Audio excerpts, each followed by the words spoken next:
लिखे। डीपीपी लाया आपने? मैंने डीपीपी, डीपीपी 1, डीपीपी 2, डीपीपी 3। तो मैंने डीपीपी 1 डीपीपी 2 बोला था, डीपीपी 3 नहीं बोला था अभी। बनाया सॉल्यूशन। सुनो, एक ही बता रहा हूँ। डीपीपी जब बनाते हो कितना टाइम लगता है वो भी मेंशन करोगे, पूरा प्रोसेस जितना भी रफ वर्क करोगे, जो भी कैलकुलेशन की सारा आना चाहिए। ये नहीं कि एक साइड रफ वर्क किए, एक साइड एकदम नीट एंड क्लीन लिखे, एग्जाम नहीं दे रहे हो। मेरे को देखने की कितना रफ वर्क करते हो। राइट। इसीलिए देखो, मैं बता रहा हूँ एक चीज कि बहुत आप में से बहुत जो होगा ना, आप खुद से सोच लो कि अगर आपने जो भी स्कोर आपने गेन किया होगा उसमें से 30% 20% और भी आ सकता है, वो आपका डिसिप्लिन के चलते नहीं आया। डिसिप्लिन क्या होता है? तो डिसिप्लिन यही चीज होता है, कैलकुलेशन सबसे पहले। हम लोग सबसे पहले क्या होता है, कैलकुलेशन या तो कैलकुलेटर यूज कर लेते हैं, या तो करने का इच्छा नहीं करता, छोड़ देते हैं, आंसर देख लेते हैं, बस हो गया, हाँ मेरा प्रोसेस सही है, बस हो गया, उतना पे खुश हो जाता है। तो ये चीज होता है, इसीलिए कैलकुलेशन बहुत स्ट्रांग होना चाहिए आपका। मैं बता रहा हूँ आपको कि पेन नहीं चलने का रीजन होता है कैलकुलेशन। आई बात समझ में? आप बहुत कुछ होगा कैलकुलेशन के थ्रू आप समझ में आ जाएगा। इसीलिए डीपीपी जो भी दिया आपने, डीपीपी आपने 1 2 दिए थे ना, 1 एंड 2, अभी क्लास के बीच में मैं फिर एक बार तो रेडी रखो। मेरे को चाहिए डीपीपी 1 एंड 2 का सोल्यूशन, और नहीं चाहिए तो फिर मैं एक क्लास दे दूंगा। आज कौन सा डेट है? 4। कल कौन सा है? 5, है ना ये? कल कौन सा डेट है? ये आपका थर्सडे। थर्सडे। थर्सडे के शाम तक यानी हमको चाहिए डीपीपी, डीपीपी 1 और डीपीपी 2। नहीं। अब गूगल बाबा का हेल्प नहीं लोगे, अभी बता रहा हूँ। एक भी अगर गूगल से क्वेश्चन देखोगे तो झूठ बोले कौवा काटे का कहानी हो जाएगी। बेटा मेरा कुछ नहीं होगा, अपना देखना उसको। ठीक कर लिया था ना? कहाँ चेक करवाया था? एक बार बना के भेज दो, दोबारा बना के भेज दो, क्या दिक्कत है? हम्म। सबमिट कर दिया था, सेकेंड आप दे दीजिएगा। ठीक। हम्म। अरे वो नहीं चाहिए मेरे को, इसमें चाहिए उसका सॉल्यूशन, 1 2 3 करके सॉल्यूशन। यहाँ पे डेट लिखोगे, और जब भी टाइम लिखो डीपीपी 1 डीपीपी 2 जब बनाते हो तो मेरे को टाइम का नहीं है। जब उसके बाद जब आप पैकेज स्टार्ट करोगे, स्टडी मटेरियल जब बनाओगे, तो उसमें जब भी क्वेश्चन बनाओगे तो उसमें टाइम मेंशन करना पड़ेगा, कितना टाइम लिखिए। क्योंकि बहुत सारा स्टूडेंट का मैं देखा हूँ, टाइम पे आपने फील ओवर नहीं किया। फील ओवर करने का रीजन है आपका टाइम मैनेजमेंट सही नहीं है। क्योंकि 3 आवर में सारा कुछ करना आपको, 3 आवर में आपको सारा कुछ करना है, इसीलिए आपको स्ट्रांगली आपको टाइम फॉलो करना पड़ेगा, स्ट्रिक्टली टाइम फॉलो करना पड़ेगा आपको। अगर टाइम फॉलो नहीं करोगे तो इसमें हम लोग रिस्पॉन्सिबल नहीं होते, जो फैक्ट मैं बता रहा हूँ आपको। आई बात समझ में? तो इसीलिए डिसिप्लिन लाओ बेटा, डिसिप्लिन से रिजल्ट होता है और कुछ नहीं होता। मैं तो पहले ही बोल दिया, मैं तो पहले ही दिन बोल दिया आपको कि मैं वही चीज पढ़ाऊँ जो सब पढ़ाता, मैं कोई एक्स्ट्रा चीज नहीं पढ़ाऊंगा आपको। आपको एक से एक बराबर टीचर ऑनलाइन मिल जाएगा आपको, जो फैक्ट मैं बता रहा हूँ आपको। एक से एक ज्ञानी पुरुष मिल जाएगा आपको, हम लोग तो कुछ है ही नहीं। जो फैक्ट में, अब मैं ये नहीं कर रहा हूँ, मैं फैक्ट बता रहा हूँ आपको। लेकिन एक चीज है कि थोड़ा डिसिप्लिन में से अगर पढ़ाई कर लोगे ना तो आपका किस्मत बन जाएगा। राइट। हम क्या है और दूसरा क्या, उससे कोई मतलब नहीं है आपको। आपको उससे मतलब कोई नहीं है, आप क्या बनोगे उससे मतलब रखो आप। आई बात समझ में? सब बोलते नहीं कि हम ऐसे हैं, हमसे कुछ नहीं, हम क्या है उसे छोड़ो ना, हम क्या की लाइफ में छोड़ो ना। आप क्या करोगे वो सोचो, क्या करने के लिए है वो सोचो आप, कितना करना चाहिए ताकि वहां पे अचीव करो ये सोचो आप। लाइफ, आपको लाइफ बनाना है, मेरे को नहीं। मेरे को जो होना था हो गया। अब आप सोचो उसको। इसलिए जितना इंस्ट्रक्शन देते हो उतना फॉलो करो, नहीं क्या दिक्कत है? अगर बोल रहा हूँ कि प्रैक्टिस करके आता आ जाओ, अगर बोलता हूँ कि डीपीपी कंप्लीट होना चाहिए तो कर दो। स्टूडेंट का यही सबसे बड़ा इंपॉर्टेंस होता है। टीचर अगर गाइडलाइन दे दे कि कर दो तो कर दो। एक चीज बता देता हूँ ना आपको, मैं बता रहा हूँ, जो कंटेंट है अगर आप घर बैठे भी पढ़ोगे ना तो पढ़ लोगे, जो फैक्ट बता रहा है। लेकिन वो रूटीन फॉलो नहीं कर पाओगे। एक दो दिन पढ़ोगे, दूसरा दिन तीसरा दिन कैजुअल हो जाओगे, कभी छोड़ दोगे, ये रूटीन फॉलो नहीं कर पाओगे। फैक्ट बात है ये। इंस्टीट्यूट में रहने से क्या होता है, थोड़ा स्ट्रिक्ट, आपको क्या करते हैं, एक रेगुलर क्लास होगा, रेगुलर टेस्ट होगा, तो एक रूटीन फॉलो होता है। एडवांटेज यही होता है और कुछ नहीं होता एडवांटेज। अल्टीमेटली पढ़ना आप ही को, अल्टीमेटली पढ़ना आप ही को। मेरे को नहीं पढ़ना, पढ़ना आपको है। मेरा काम है पढ़ाना, पढ़ना आपको है। जितना आवर क्लास लेते हैं, अगर दो टाइप का स्टूडेंट होता है, एक स्टूडेंट होता है कि बहुत स्ट्रांग होता है, एक होता है कि थोड़ा वीक होता है, एक होता है कि एवरेज होता है। बेटा ये हमेशा याद रखना, कभी दिमाग में ये नहीं लेना कि मैं बहुत वीक हूँ। क्योंकि एक चीज हमेशा याद रखना, कंपटीशन में जो बहुत इंटेलिजेंट स्टूडेंट होता है वो हार्डली 10 to 20 स्टूडेंट ही होता है। मैक्सिमम जो स्टूडेंट होता है वो मेहनत के दम पे जाता है। ये हमेशा याद रखना। और आप ही जैसा एवरेज स्टूडेंट रहता है, ऐसा नहीं कि बहुत स्पार्क रहता है। वही बात समझे। बस इसी चीज को याद रखना और मेहनत करो, मेहनत से पीछे नहीं हटो। अगर बोलता हूँ कि डीपीपी सबमिट करो तो करो सबमिट उसको स्ट्रिक्टली। देखो आप नहीं करोगे तो मैं एक दो बार फॉलो करूंगा आपको, फॉलो करूंगा। आपके पीछे गन तो नहीं लगा दूंगा क्यों नहीं कर रहे हो, जो फैक्ट बात है। आपको मैं फॉलो करूंगा, देखेंगे आप फॉलो नहीं कर, देख रहे हैं कि आप भाग रहे हो, छोड़ दूंगा, भाग गया, भाग गया। जहाँ भी भागना भाग, मेरे को क्या है उससे मतलब। रियलिटी जाओ तो रियलिटी ये है कि आपका फ्यूचर बने, इसीलिए मैं पढ़ा रहा हूँ। मैं तो आशा करूंगा आपका फ्यूचर बने। आप पढ़ाई करोगे तभी एक्सपेक्ट करूंगा, आप पढ़ाई नहीं करोगे तो मैं क्यों एक्सपेक्ट, भगवान से झूठा क्यों मैं वादा बोलूँ कि भगवान इसका रिजल्ट दो, क्यों दो? पढ़ाई नहीं करता तो क्यों दोगे इसका रिजल्ट? रिजल्ट उसी का तो जो पढ़ाई करता है। इसीलिए डीपीपी जितना टाइम में बोलते हो उतना टाइम में सबमिट करो। पर कैजुअल जो उसको खत्म करो, डीपीपी सबमिट करो टाइम पे। बताइए कहाँ तक गए थे हम लोग। चलो एक क्वेश्चन लिखो, मैं फिर आगे बताते जाता हूँ। एक क्वेश्चन लिखो तो। लिखिए, find the amount of 50% pure calcium carbonate that can be dissolved by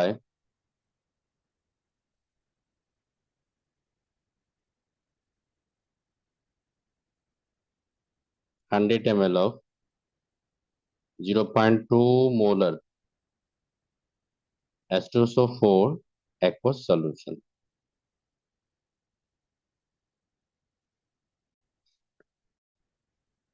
देखना, अगर मेरे को बोलेगा कि इक्विवेलेंट मास ऑफ सल्फेट बताओ, तो सल्फेट में ये तो पता है कि मेटल होगा और क्या होगा, दूसरा सल्फेट होगा। सल्फेट का फिक्स है कि 96/2। अगर मेटल का फॉस्फेट होगा तो फिक्स है कि फॉस्फेट का फिक्स है, तो फॉस्फेट का क्या करेंगे, उसका फॉर्मूला यूनिट मास बाय क्या करेंगे, 3 करेंगे। तो ये क्या होगा कि अगर मेटल का ऑक्साइड का, मेटल का हाइड्रोक्साइड का, मेटल का सल्फेट का अगर आप कंपोनेंट में तोड़ के फाइंड करोगे तो इससे क्या होगा, लॉ ऑफ केमिकल इक्विवेलेंस से जब मेटल का इक्विवेलेंट मास पूछेगा तो फाइंड कर लो। आई बात समझ में। अगर बोलेगा मेटल का सल्फेट का तो फिक्स है कि equivalent mass of metal plus क्या होगा, सल्फेट। आई बात समझ में। इसका एप्लीकेशन मैं बताऊंगा आगे। चलो आगे नेक्स्ट चलो। ये सॉल्व समझ में आ गया आपको। नेक्स्ट लिखिए।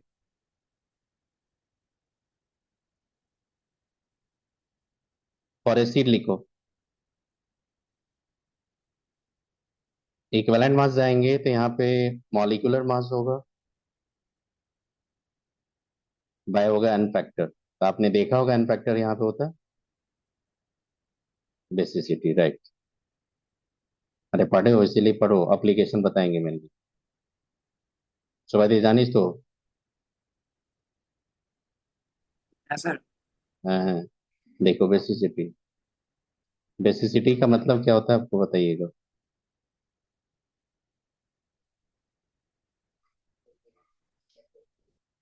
Moles of H plus ions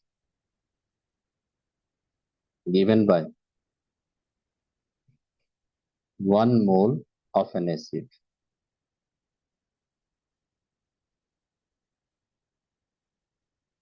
या ऐसे लिख सकते हो, number of H plus replaceable H plus ions लिखो, या मैंने क्या लिखा, moles of H plus ions given by 1 mole of an acid. Assuming 100% ionization. क्या होता है ना बेटा, वीक एसिड का बात करते हैं ना, वीक एसिड, तो उसमें क्या होता है, पार्शियल आयनाइजेशन होता है। और जब स्ट्रॉन्ग एसिड का बात करते हैं तो उसमें 100% आयनाइजेशन होता है ये। तो जब एन फैक्टर फाइंड करते हैं तो हम लोग 100% आयनाइजेशन को एज्यूम करते हैं, क्योंकि ये सब टाइट्रेशन के थ्रू होता है।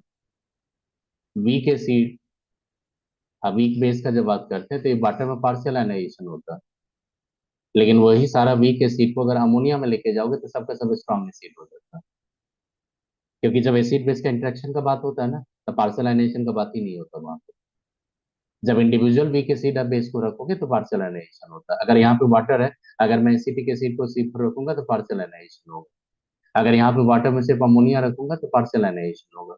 अगर उसी एसिटिक एसिड को मैं अमोनिया के साथ मिक्स कर दूंगा तो फिर तो सॉल्ट का फॉर्मेशन होगा, तो पार्शियल एनाइजेशन नहीं होता, वहाँ 100% एनाइजेशन। आई बात समझ में? तो उसी को बोलते हैं लेबलिंग इफेक्ट। तो जो एसिड आपने वीक देखा वो इसी एसिड को अगर अमोनिया में लेके जाओगे तो सारे एसिड स्ट्रॉन्ग एसिड हो जाता है। आई बात समझ में? तो ये मैंने क्या बताओ, ये आप जो फाइंड करोगे यहाँ पे आप एज्यूम करो 100% एनाइजेशन। आफ्टर एज्यूमिंग 100% एनाइजेशन, ये थ्योरी है आपका। इसीलिए मैं H3PO4 का भी बात करूंगी तो फैक्टर 3 लेता हूँ, क्योंकि मैं समझता हूँ कि इसको अगर 1 मोल को एनाइज करेंगे तो 3 मोल क्या देगा, H+। जबकि पता है मेरे को H3PO4 क्या होता है, पार्शियल एनाइजेशन होता है, स्ट्रॉन्ग आपका 100% नहीं होता, लेकिन फिर भी आप एज्यूम करोगे। आई बात समझ में? देखो यहाँ पे एक चीज बता देता हूँ आपको, देखना।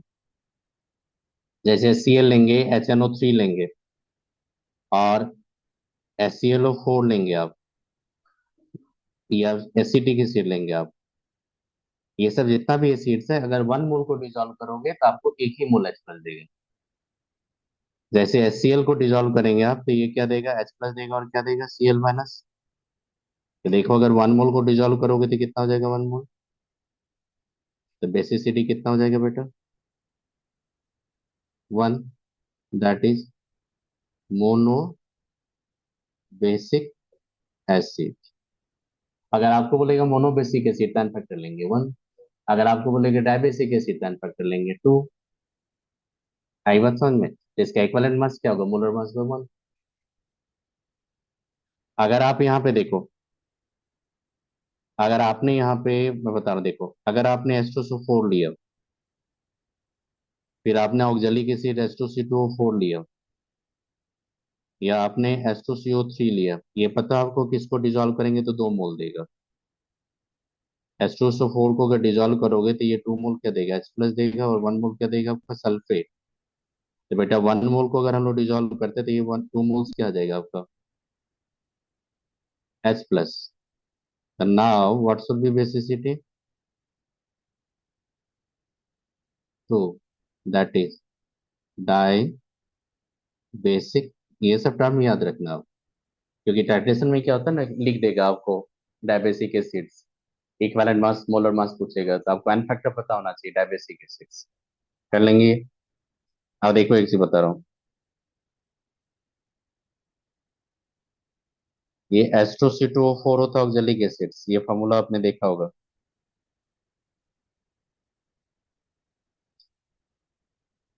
देखो बेटा एक चीज बता रहा हूँ, ये OH जो होता है ना, सुनो, ये OH ग्रुप अगर नॉन मेटल के साथ अटैच होता है ना तो वो एसिडिक कैरेक्टर दिखाता है। मैंने बोला ये हाइड्रोक्सी ग्रुप जो होता है अगर नॉन मेटल के साथ अटैच होगा तो वो हमेशा एसिडिक कैरेक्टर दिखाएगा, वो हमेशा H+ लॉस करता है। और यही OH ग्रुप अगर मेटल के साथ कनेक्ट कर दोगे तो OH- आता है, तो वो क्या दिखाता है, बेसिक नेचर दिखाता है। तो ये सब जो होता है ना वो इलेक्ट्रोनिगेटिविटी का डिफरेंस दिखाता है आपका। जहां पे ज्यादा डिफरेंस होता है ना वहां से बॉन्ड क्या होता है, आयनाइज होता है। पढ़ाएंगे प्रेडिक्टेबल में बताएंगे आपको, क्योंकि एसिडिक कैरेक्टर जो डिसाइड करते हैं, बेसिक कैरेक्टर जो डिसाइड करते हैं, इलेक्ट्रोनिगेटिविटी का डिफरेंस ही डिसाइड करता है। आई बात समझ में? तो आप देखोगे यहाँ पे ये जो होगा आपका रिप्लेसेबल H+ होगा यहाँ से। तो आप देखो रिप्लेसेबल H+ अगर यहाँ पे ले मिलेगा, देखो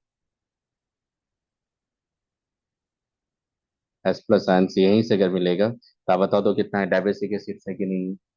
अगर इसको तोड़ेंगे तो हम लोग क्या करेंगे, C2O4 2- मिलेगा, और प्लस क्या मिलेगा, 2H+।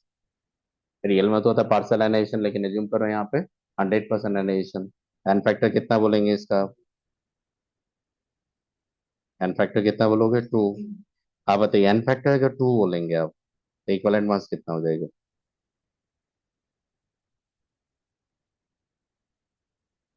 90/2, 45 हो गई। और सुनो, अगर आपके पास H2C2O4 होगा 2H2O, तो इसका बताइएगा एन फैक्टर कितना होगा इसका, 2। इसका इक्वलेंट मास जब जाएंगे तो इसका इक्वलेंट मास जब जाएंगे तो देखो क्या होगा, 126/2। क्योंकि ये पार्ट है, देखो ये पार्ट का मास कितना होता है 90, और 90 में आपने 36 ऐड किया तो कितना होगा 126। तो कोई हाइड्रेटेड फॉर्म रहेगा तो वाटर को इंक्लूड करोगे। देखो वाटर ऑफ हाइड्रेटेड प्रेजेंस से या एब्सेंस से एन फैक्टर पे कोई इम्पैक्ट नहीं आएगा, लेकिन मोलर मास पे इम्पैक्ट आएगा। इसलिए इक्विवेलेंट मास का वैल्यू चेंज हो जाएगा। आई बात समझ में? तो अगर हाइड्रेटेड ऑक्जेलिक एसिड देगा तो एन फैक्टर क्या, मोलर मास, ये इक्विवेलेंट मास क्या होगा 63। अगर आप डिहाइड्रेटेड ऑक्जेलिक एसिड लेंगे तो क्या होगा आपका इक्विवेलेंट मास 45। तो डिफर कर गया ना आपको, कर लेंगे। सोडियम कार्बोनेट कर लेंगे, सोडियम कार्बोनेट 10H2O लेंगे तो दोनों का इक्विवेलेंट मास डिफर कर जाएगा, लेकिन दोनों मैन्युफैक्चर क्या होगा 2। कर लोगे। और देखो, एक होता है आपका H3PO2, एक होता है आपका H3PO3, एक होता है आपका H3PO4। जब जाएंगे इसमें तो एक देखो, इसका जब हम स्ट्रक्चर बनाते हैं ना तो एक डबल बॉन्ड को फिक्स कर दो, रिमेनिंग ऑक्सीजन को आप OH में दे दो। नहीं OH है तो आपको किस में कन्वर्ट कर दोगे पीएच। इसमें भी जाओगे तो एक डबल बॉन्ड फिक्स कर दो, रिमेनिंग जितना भी ऑक्सीजन है सबको OH में कन्वर्ट कर दो,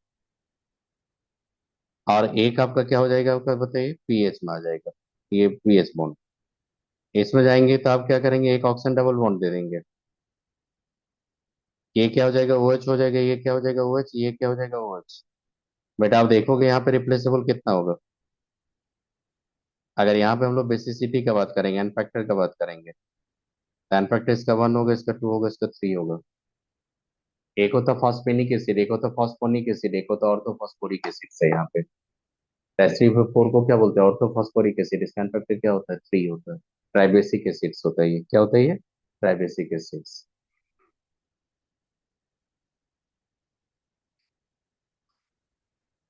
इसको आयनिक इक्विलिब्रियम में पढ़ाएंगे तो बताएंगे पीएच कैसे कैलकुलेशन होता है। इस बार पूछा भी था, क्वेश्चन भी था आपका, पॉलीबेसिक एसिड्स लेके आपने के 1 के 2 के 3 करके दिया था, फिर वो आपको के 1 के 2 का रेशियो से आपको फॉल्स पूछा था। तो आयनिक न्यूक्लियर को बहुत स्ट्रेट फॉरवर्ड क्वेश्चन थे, थ्योरी भी दी एनसीईआरटी में आयनिक न्यूक्लियर उसका। आई बात समझ में? तो वो सब पॉलीबेसिक एसिड का बताता हूँ आगे। अभी सिर्फ याद रखना कि पॉलीबेसिक एसिड्स कौन होगा पता चलेगा आपको, मोनोबेसिक एसिड्स कौन है पता चलेगा आपको। तो इसका एन फैक्टर अगर 1 लेंगे तो आप क्या बोलेंगे, इसका मोलर मास बाय 1, इसका इक्विवेलेंट मास क्या होगा मोलर मास बाय 2, इसका इक्विवेलेंट मास क्या होगा मोलर मास बाय 3। समझ में आई है? अब देखना एक चीज बता रहा हूँ आपको, देखना H3PO4 क्या होता है आपका ट्राइबेसिक एसिड्स। अगर इसको सोडियम हाइड्रोक्साइड के साथ रिएक्शन करवाएंगे तो सोडियम डाइहाइड्रोजन फॉस्फेट बनाएगा, H+H2O। फिर क्या करेंगे सुनना, H3PO4 को मैंने फिर टाइट्रेशन करवाया सोडियम हाइड्रोक्साइड से, अब जो बनाएंगे डाइसोडियम हाइड्रोजन फॉस्फेट बनाएंगे, अब प्लस क्या बनाएंगे आपका 2H2O। फिर क्या करेंगे H3PO4 लेंगे, पॉलीबेसिक एसिड है, नंबर ऑफ सीरीज में इसका टाइट्रेशन होता है। तो ये क्या लिया आपने Na3PO4 +3H2O। फर्स्ट इक्वेशन में देखो, how many replaceable H plus ion you है 3, उसमें से देखो आपने एक ही रिप्लेस किया, यहाँ पे एन फैक्टर आप 1 लेंगे। जब किसी पॉलीबेसिक एसिड का इक्वेशन के थ्रू अगर एन फैक्टर आपसे पूछेगा, चेक करना वहां पे आउट ऑफ द 3 या out of 4 out of 2 how many H plus ion has been replaced. तो आपने देखा यहाँ पे कितना रिप्लेस हुआ आपका 1। इसमें जाएंगे तो आपने कितना रिप्लेस किया, देखो 1 है यहाँ पे, इसका मतलब 2 रिप्लेस किया आपने, तो इसका मतलब एन फैक्टर कितना हो जाएगा इसका 2। इसमें आपने कितना रिप्लेस किया 3, तो इसका एन फैक्टर कितना हो जाएगा 3। तब बताओ H3PO4 का will you get the same molar mass equivalent mass in the three reaction? No, तीनों में आपका मोलर मास डिफर कर जाएगा, ये इक्विवेलेंट मास डिफर कर जाएगा ना आपका। तो किसी रिएक्शन के थ्रू अगर किसी का इक्विवेलेंट मास पूछेगा पॉलीबेसिक का, स्ट्रेट फॉरवर्ड एन फैक्टर मत बोल देना, उसको चेक करना वहां पे। आई बात समझ में? जैसे मैंने लिया कैल्शियम हाइड्रोक्साइड को रिएक्शन करवाएंगे H3PO4 से,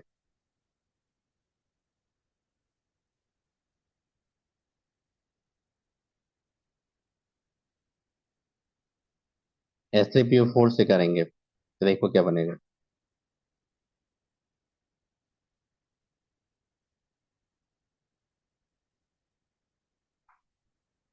बताइए एन फैक्टर H3PO4 का।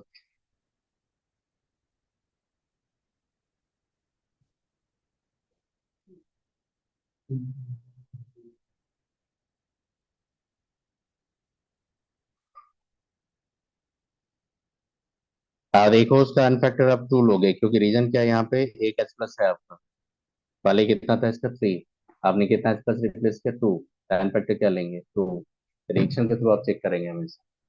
आई बात समझ में। रिएक्शन जैसे देगा अलर्ट हो जाना एन फैक्टर फाइंड करने के लिए। रिएक्शन नहीं देगा, सीधा बोलेगा मेरे को H3PO4 का एन फैक्टर बताओ, तो सीधा मैं बोल दूंगा 3। अगर H2SO4 को सोडियम बाइसल्फेट तक ही रखोगे तो एन फैक्टर 1 होगा। कार्बोनिक एसिड होता है H2CO3, अगर सोडियम बाइकार्बोनेट तक रखोगे तो एन फैक्टर 1 होगा।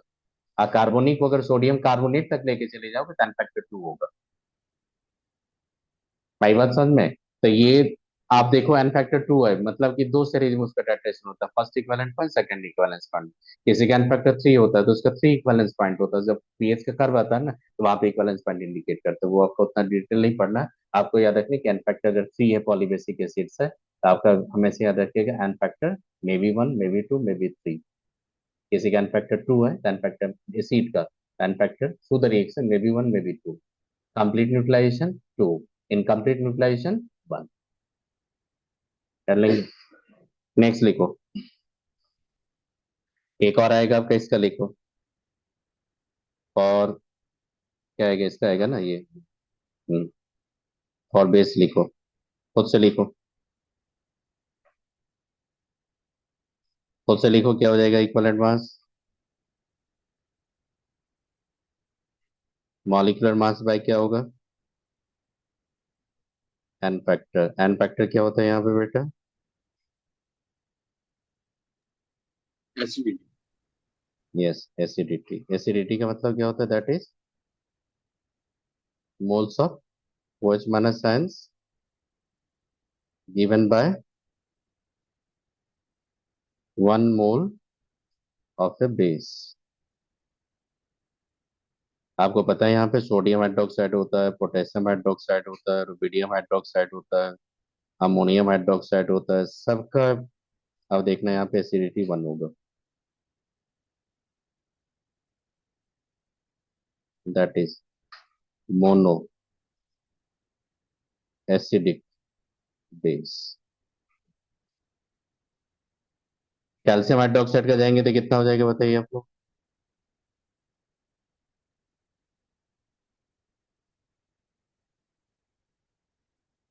क्या लेंगे एसिडिटी इसका 2, that is diacidic base.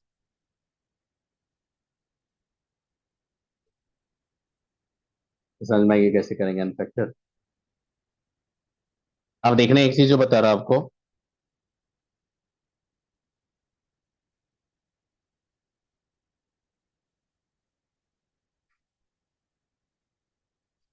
ऑर्थोवोरिक acid सही है, इसका अनफैक्टर होता है 1। बेस नहीं है, एसिड है ये। कैसे देखो, तो आपने देखा होगा कि बोरोन का जो ऑर्थोबोरिक एसिड्स होता है ये होता है। आपने देखा था इलेक्ट्रॉन डिफिशिएंट सही है,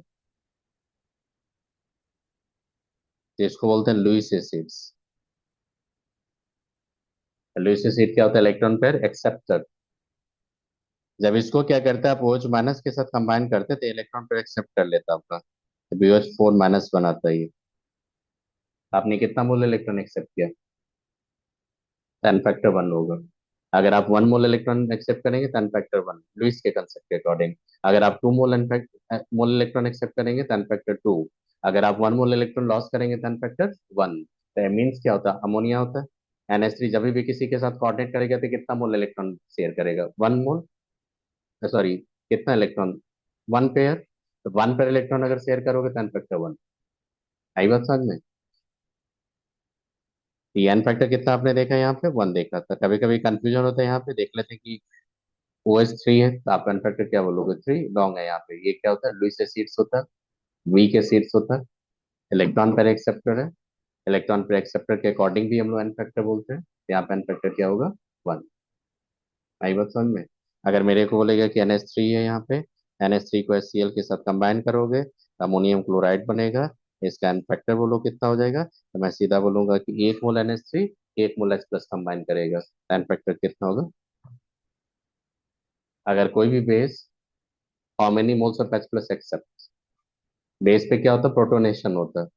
अगर 1 मोल बेस, अगर 1 मोल H+ एक्सेप्ट करेगा तो एन फैक्टर 1। अगर 1 मोल बेस को 2 मोल एसिड के साथ न्यूट्रलाइज करोगे HCl के साथ, एन फैक्टर 2। अगर 3 मोल HCl के साथ करेंगे तो एन फैक्टर 3। ये भी एक तरीका होता है फाइंड करने का। आई बात समझ में, कर लोगे यहाँ पे। NH3 का एन फैक्टर कितना लेंगे बेटा आप, 1।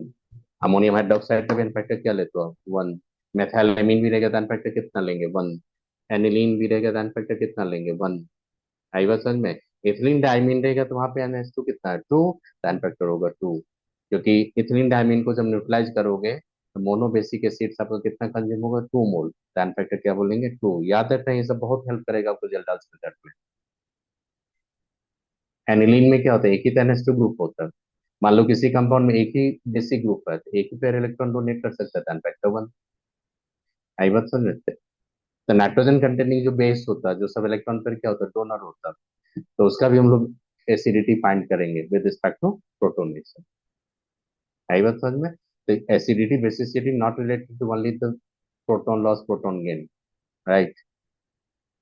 उससे भी रिलेटेड होता है how many moles of electron loss, how many moles of electron gain. Pair में जाएंगे, pair of electron loss, pair of electron gain. आई बात समझ में। ये था आपका बेसिक स्ट्रेंथ एसिडिटी का, मैंने बता दिया। अभी तक मैंने एज्यूम किया जो भी वीक एसिड वीक बेस है, जो भी स्ट्रॉन्ग एसिड स्ट्रॉन्ग बेस है, जो भी है, सबको आप क्या एज्यूम करते हो, 100% आयनाइजेशन। कर लोगे यहाँ तक। नेक्स्ट लिखो।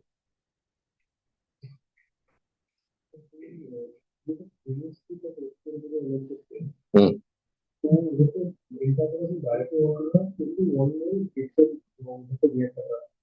1 मोल के साथ करा ना कि 1 मोल NH3 आपने कितना मोल एक्सेप्ट किया, 1 मोल H+। ये एन फैक्टर जब जाता है, एन फैक्टर का मतलब ये होता है moles of H+ ions accepted by, कौन एक्सेप्ट करेगा।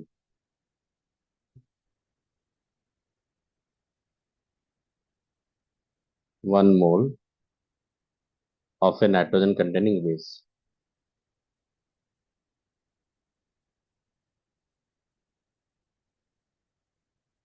कंटेनिंग बेस, तो नाइट्रोजन कंटेनिंग बेस क्या होगा, आपका सब मीन्स ही होगा।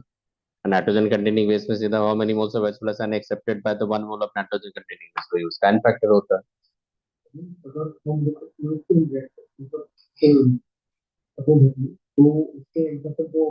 किसका।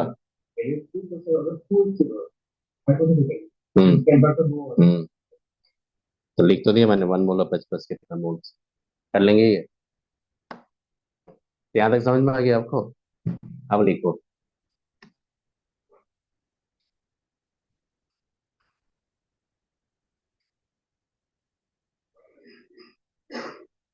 देखो नंबर ऑफ इक्विवेलेंट्स,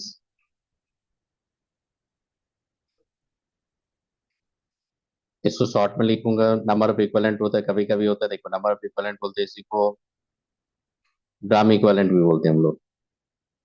एक ही टर्म होता है, नंबर ऑफ इक्विवेलेंट या ग्राम इक्विवेलेंट। आई बात समझ में। Number of equivalent gram equivalent जैसे जाओगे तो ये होगा given mass by equivalent mass. आई बात समझ में। आप ये बताओ given mass by molar mass को क्या बोलते थे आप,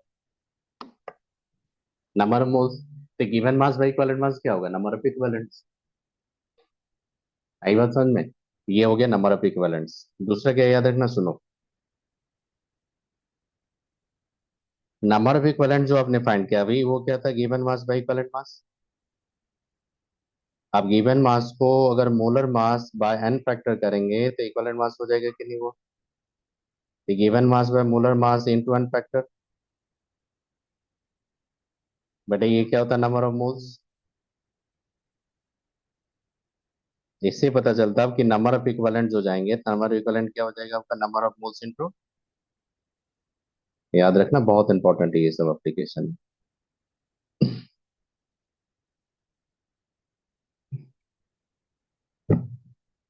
अगर आपको मोल्स देगा तो how to convert into n factor, ये इक्विवेलेंट इनटू एन फैक्टर। अगर आपको मास देगा तो to convert into the equivalents by equivalent mass. कर लोगे यहाँ पे। और देखो, और गैसेस जाएंगे, नंबर पे इक्विवेलेंट जाओगे, given volume at STP bye equivalent volume at STP. देखो यहाँ पे कुछ गैस लिख रहा हूँ, इसका इक्विवेलेंट वॉल्यूम लिख रहा हूँ एसटीपी पे। देखना यहाँ पे, सुनो। एंड ये आप ले लो यहाँ पे हाइड्रोजन 11.2 लीटर। अगर मैं ऑक्सीजन का बात करेंगे तो 5.6 लीटर। अगर आप यहाँ पे क्लोरीन का बात करेंगे कितना हो जाएगा, 2 लीटर। अगर मैं NH3 का बात करूंगे सिर्फ स्टैटिस्टिक्स के थ्रू तो 22.4 लीटर ही आएगा, क्योंकि एक मोल कितना प्रोटॉन एक्सेप्ट करता था, 1 मोल।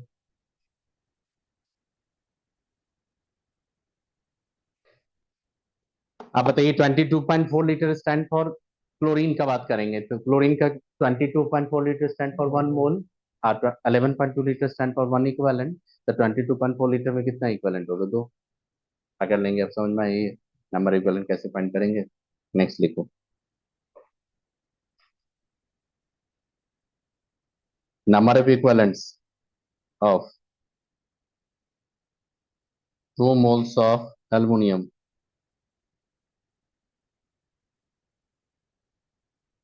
9.8 milligram of H2SO4 ml of oxygen।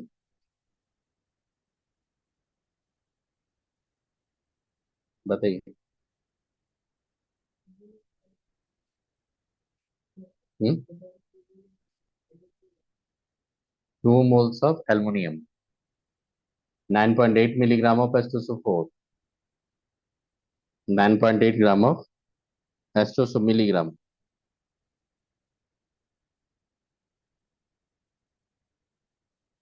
ml of oxygen।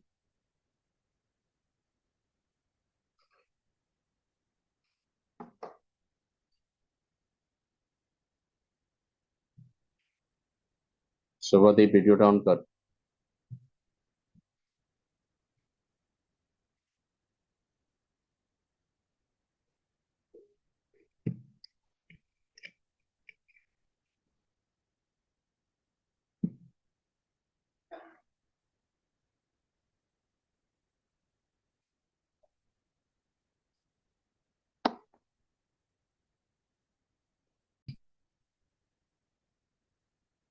अब बेटे यहाँ पे सबसे पहले देखिए यहाँ पे क्या दिया आपको, मोल।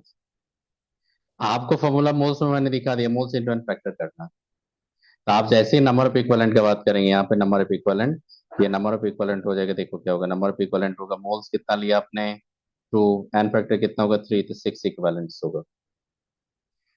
आप 2 का बात कर रहे हो, यहाँ पे देखो सॉल्यूशन 2 का बात करें तो गिवन मास कितना है आपका 9.8 मिलीग्राम। H2SO4 आप पकड़ो क्या, देखो आपको जब इक्विवेलेंट मास फाइंड करना तो नेचर ऑफ सब्सटेंस पकड़ो, राइट। उसका एन फैक्टर उसका पकड़ो, कैसे डिफाइन किया आपने, बेटा सॉल्ट होगा तो चार्ज से, रेडॉक्स होगा तो चेंज इन ऑक्सीडेशन नंबर से, वो तो मैंने पढ़ा है नहीं अभी। एसिड बेस होगा, जानते हो कैसे एन फैक्टर होता है। रेडिकल्स का टेंस होगा तो एन फैक्टर पता है आपको। तो बस वैसे ही आपको चेक करना है, यहाँ पे डायबेसिक एसिड है तो एन फैक्टर कितना लेते हैं 2। तो इसका नंबर ऑफ इक्विवेलेंट जब फाइंड करेंगे तो गिवन मास कितना है बेटा बताओ तो। नंबर ऑफ इक्विवेलेंट का बात करेंगे तो गिवन मास कितना है 9.8 मिलीग्राम। तो 10 का 3 कर दोगे, given mass should be in gram, तो equivalent mass should be in gram. तो 98 बाई क्या करेंगे 2 करेंगे आप, तो ये 2 इंटू क्या हो जाएगा 10 का-4। नहीं नहीं रॉन्ग कर दिया, नहीं सही तो 2 इंटू 10 का सही आ गया ये। थर्ड जो बता रहा हूँ, थर्ड बता रहा हूँ कि यहाँ पे कि नंबर ऑफ इक्विवेलेंट्स अब यहाँ पे वॉल्यूम दे दिया था, given volume by equivalent volume, तो ये एमएल में, तो ये भी एमएल में कर दो। जैसे एमएल में करोगे तो देखो कितना हो जाएगा, ये आपका टू से तो कैंसिल जा रहा है ना, तो टू से कैंसिल हो जाएगा, तो 2 × 10 का टू कर देंगे। आई बात समझ में? अरे क्या कि यहाँ पे देखो, ये नीचे जीरो था ना, तो उसको ऊपर लेके -2 कर दिए। अब 56 टू क्या होता है, 112। क्यों फोर्स आएगा?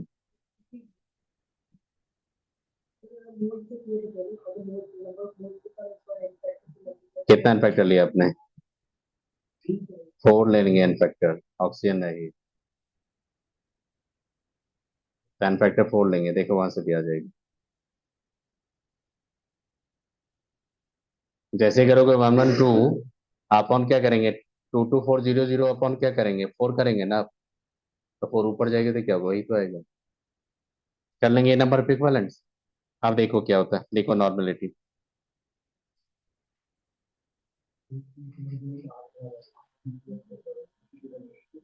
सुनो, इक्विवेलेंट का मतलब क्या होता है, सुनना। देखो नंबर ऑफ इक्विवेलेंट सबको पता चला, the number of moles dissolve in per litre of solution को क्या बोलते थे, molar. Moles of solid dissolve in per litre of solution क्या होता था, molar. Number of equivalent of solid dissolve in per litre of solution is called normality. आई बात समझ में? Number of equivalent per litre normality, अब moles per litre molarity, mole per KG molarity. समझ में आया आपको?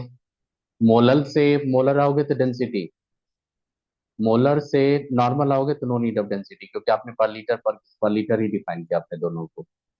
तो वहां पे एन फैक्टर अगर पता रहेगा तो मोलर को नॉर्मल में कर दोगे, नॉर्मल को मोलर में कर दोगे। लेकिन मोलर नॉर्मल से, मोलर या नॉर्मल लेके अगर मोलरिटी की तरफ जाओगे तो फिर चाहिए आपको डेंसिटी। आई बात समझ में? यहाँ पे एक्सप्रेशन आपको सबसे पहले क्या होगा कि आपके पास एक्सप्रेशन आना चाहिए कि मास में कैसे डिफाइन करते थे, given mass by equivalent mass, volume में कैसे जाते थे, given volume by equivalent volume. फिर अभी मैं पढ़ाने जो नॉर्मलिटी या मोलरिटी, नॉर्मलिटी के टर्म में कैसे डिफाइन करोगे नंबर ऑफ इक्विवेलेंट्स को। आई बात समझ में? तो लिखो यहाँ पे नॉर्मलिटी क्या होता है, नंबर ऑफ इक्विवेलेंट्स या gram equivalent of A solute dissolve in per litre of solution. बेटा खुद से बताइए, मोलर कंसंट्रेशन जब फाइंड करते तो आपके लिए क्या क्या जरूरत होता, मोल्स ऑफ सॉल्यूट, और क्या होता था, वॉल्यूम। परसेंटेज मास में वॉल्यूम अगर देते थे तो डेंसिटी यूज ही नहीं करते थे आप परसेंटेज में मास देते थे फिर डेंसिटी यूज करते थे, क्योंकि परसेंटेज अगर मास देगा तो इसका मतलब डेंसिटी यूज करके क्या फाइंड करते थे, वॉल्यूम। करते थे कि नहीं? तो वैसे यहाँ पे देखो number of equivalent of solute dissolve in per litre of solution, तो नॉर्मलिटी जब जाओगे नॉर्मलिटी, तो नॉर्मलिटी का आप ये डिफाइन करोगे ना, देखना यहाँ पे number of equivalent of solute अपन क्या हो जाएगा बेटा, इसमें होना चाहिए लीटर में। अगर मान लो कि गिवन मास दिया तो इक्विवेलेंट मास कर देंगे आप, इंटू 1000 बाई क्या करेंगे, VmL। समझ में इक्वेशन 1। वॉल्यूम VmL किसका होगा, वॉल्यूम ऑफ सॉल्यूशन। देखो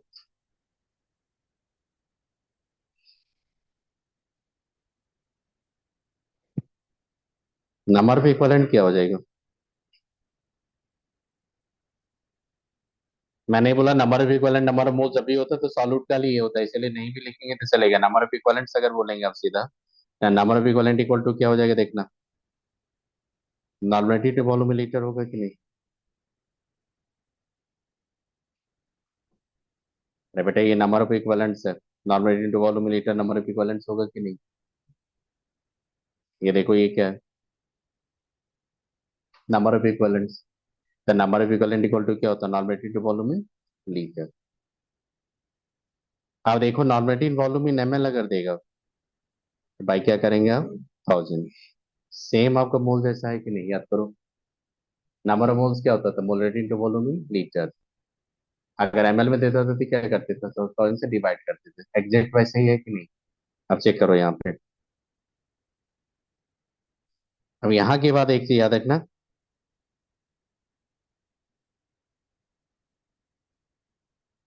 मिली इक्विवेलेंट्स, इसको शॉर्ट में एम ई क्यू लिखेंगे। तो मिली इक्विवेलेंट का मतलब होता है number of equivalents into thousand. जैसे यहाँ पे क्या था आपका बेटा, मिली मोल्स। देखना मिली इक्विवेलेंट का फॉर्मूला मैं लिख रहा हूँ, मिली इक्विवेलेंट ऑफ सॉल्यूट जो लिखूंगा, क्या क्या लिखूंगा देखो। Given mass by equivalent mass into thousand, नहीं हो जाएगा। नंबर ऑफ मोल्स, क्या क्या करेंगे बताइए। Number of moles into n factor, into क्या करेंगे, थाउजेंड।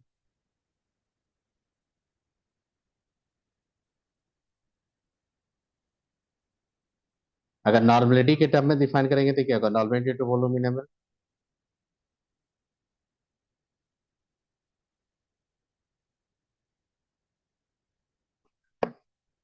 तो नॉर्मलिटी के टर्म में अगर मिली इक्विवेलेंट को एक्सप्रेस करोगे तो normality to volume in ml।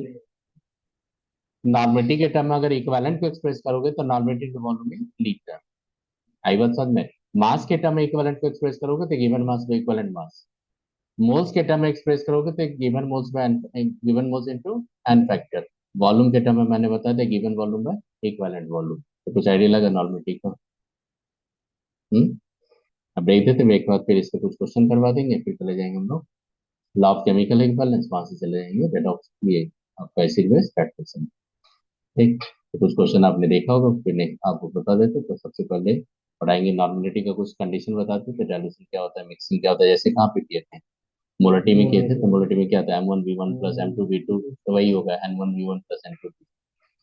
आई बात समझ में, फॉर्मूला वही होता है।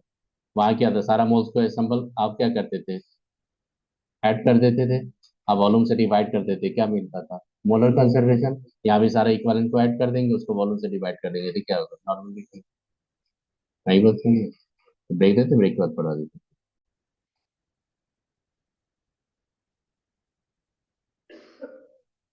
कंटेनिंग,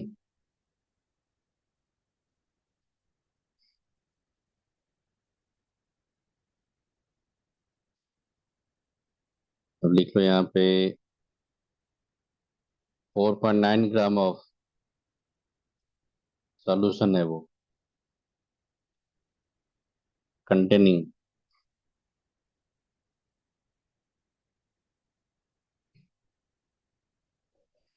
4.9 ग्राम ऑफ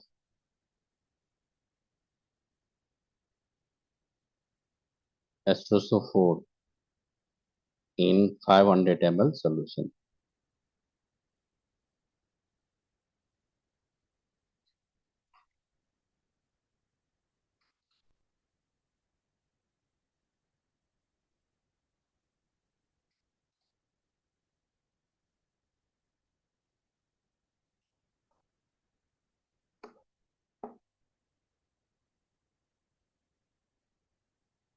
आदित्य करो, फट करो, जल्दी करो, क्या होगा इसका आंसर बताइए। बहुत सिंपल क्वेश्चन दिया आपको, ऐसा नहीं बहुत टफ दिया, फॉर्मूला का एप्लीकेशन में नहीं बताना आपको। H2SO4 क्या था, डायबिसिक एसिड होता है। एन फैक्टर कितना लेंगे, 2। मोलर मास क्या था, 98 ग्राम। 98/2 कितना होगा, 49। अब वहाँ पे 4.9 ही दिया मैंने, तो 0.1 इक्वालेंट हो गया। 0.1 इक्वालेंट कहाँ पे, हम 500 ml में, तो 1000 ml में कितना होगा, 0.2। बस हो गया। बनाना क्या है, जानते ही थोड़ी। देखो,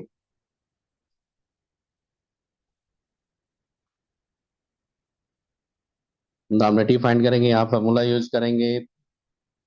मैंने पहले ही बता दिया फॉर्मूला वाला कुछ नहीं होता, आप थोड़ा याद रखो कैसे कंसेप्ट यूज करते थे। 1000 क्या करेंगे, VML। गिवन मास बेटा कितना है, 4.9। 98/2 क्या करेंगे, इक्वलेंट मास। 1000 क्या होगा, 500।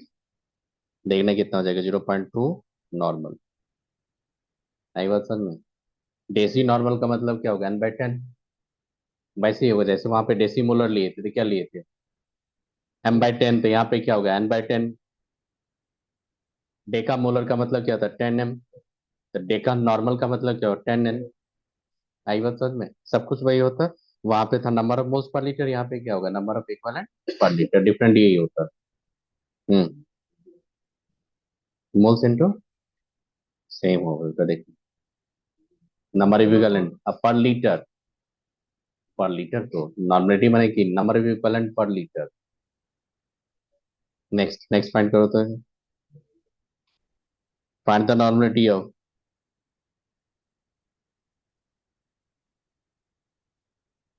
4% by mass।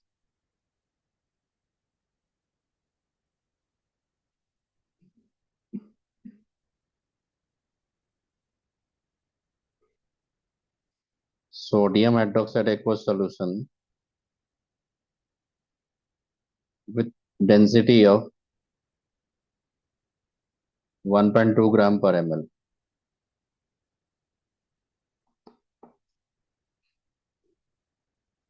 मेरे यहाँ पे मैंने क्या लिया, 4% पर मास, तो फिर यहाँ के आपको क्या करना पड़ेगा बताओ तो, density, because you have to express the number of equivalent per litre. तो वॉल्यूम ऑफ फाइंड करोगे ना, तो किसका हेल्प लोगे, डेंसिटी का। 4 ग्राम बाय मास मतलब 4% पर mass, it mean 4 gram dissolve in 100 gram. तो आपके पास 100 ग्राम मास हो गया, ये डेंसिटी है, तो वॉल्यूम क्या होगा, 100/1.2। अब 4 ग्राम था, 4 gram of sodium hydroxide stand for 0.1 मोल। और सोडियम हाइड्रोक्साइड का फैक्टर क्या होता है, 1, तो 0.1 मोल का मतलब 0.1 इक्वलेंट। सोडियम हाइड्रोक्साइड क्या होता है, एन फैक्टर 1, तो 0.1 मोल का मतलब 0.1 इक्वलेंट ही होगा। बताओ क्या होगा।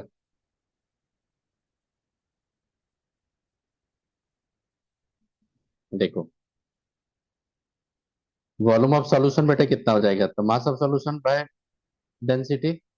मास कितना लिया, 100/1.2 ml। आपको क्या फाइंड करना था, नॉर्मेलिटी। नॉर्मेलिटी क्या होता है, given mass by equivalent mass into 1000 by क्या होता है, VmL। बेटा गिवन मास कितना है, 4 ग्राम, इक्वलेंट मास कितना होता है, 40 ही होता है इसका मोलर मास के इक्वल। ये 1000 बाई क्या हो जाएगा आपका, 100/1.2। जैसे लेके जाओगे ऊपर देखो क्या हो जाएगा, 1.2 नॉर्मल होगा कि नहीं। आई बात समझ में। ये था नॉर्मलिटी फाइंड करने का तरीका, समझ में आ गया ये। नेक्स्ट लिखो,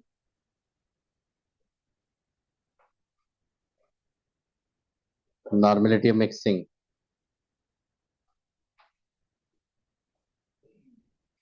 आप भी जानते हो N1V1 plus N2V2 plus N3V3, सबको ऐड कर दोगे नॉर्मलिटी मिक्सर, और क्या आ जाएगा आपका, volume of mixer.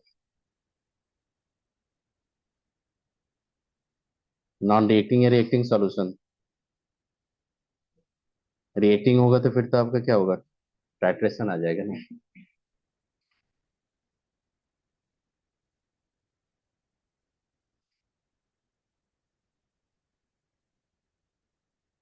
Normality equal to क्या होता था, given mass by equivalent mass into 1000 by क्या लेते थे आप, VmL। अब बताओ given mass by equivalent mass को मोलर मास में फैक्टर कर सकते हैं कि नहीं हम लोग।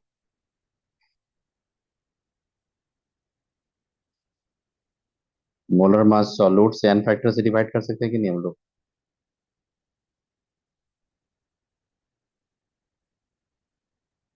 एन फैक्टर से डिवाइड करेंगे, इंटू 1000 बाय क्या हो जाएगा आपका, VmL। आप एक काम करो, given mass by molar mass into 1000 upon VmL into n factor हो जाएगा कि नहीं। हम्म। अब बेटे बताओ ये क्या था आपका, मोलरिटी। इससे पता चला आपको नॉर्मलिटी जब भी फाइंड करना है, आपको मोलर को कन्वर्ट करना है आपको नॉर्मलिटी में, तो किससे मल्टीप्लाई करेंगे, एन फैक्टर। बेटा समझ में आ गया ये सब, कर लोगे। 100 ml of 0.1 molar H2SO4 aqueous solution is mixed with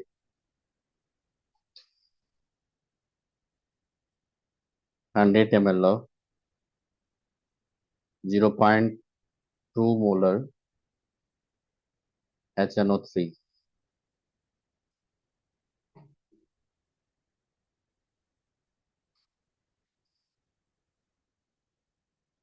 Find the normality of resulting solution.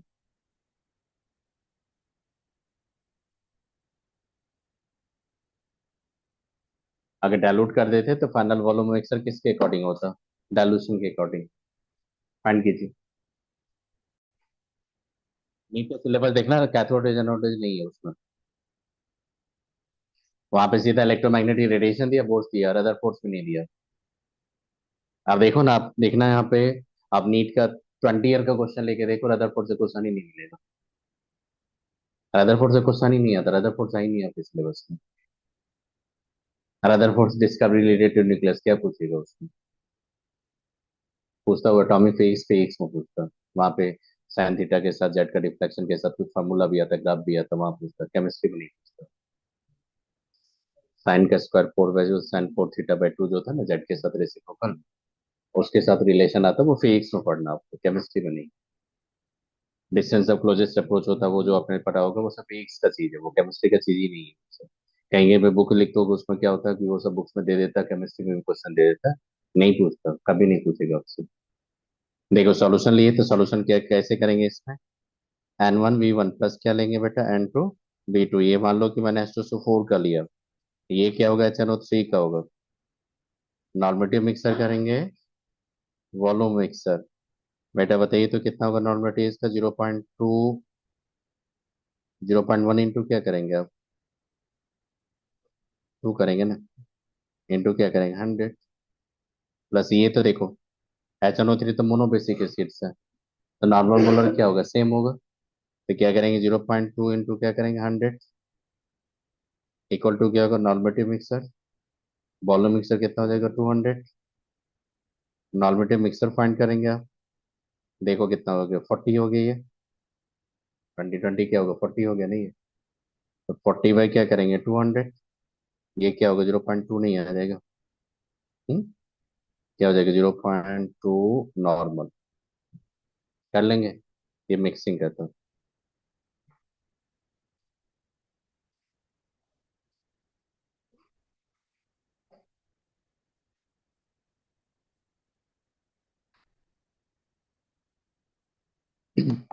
लिखो लॉ ऑफ केमिकल इक्विवेलेंस।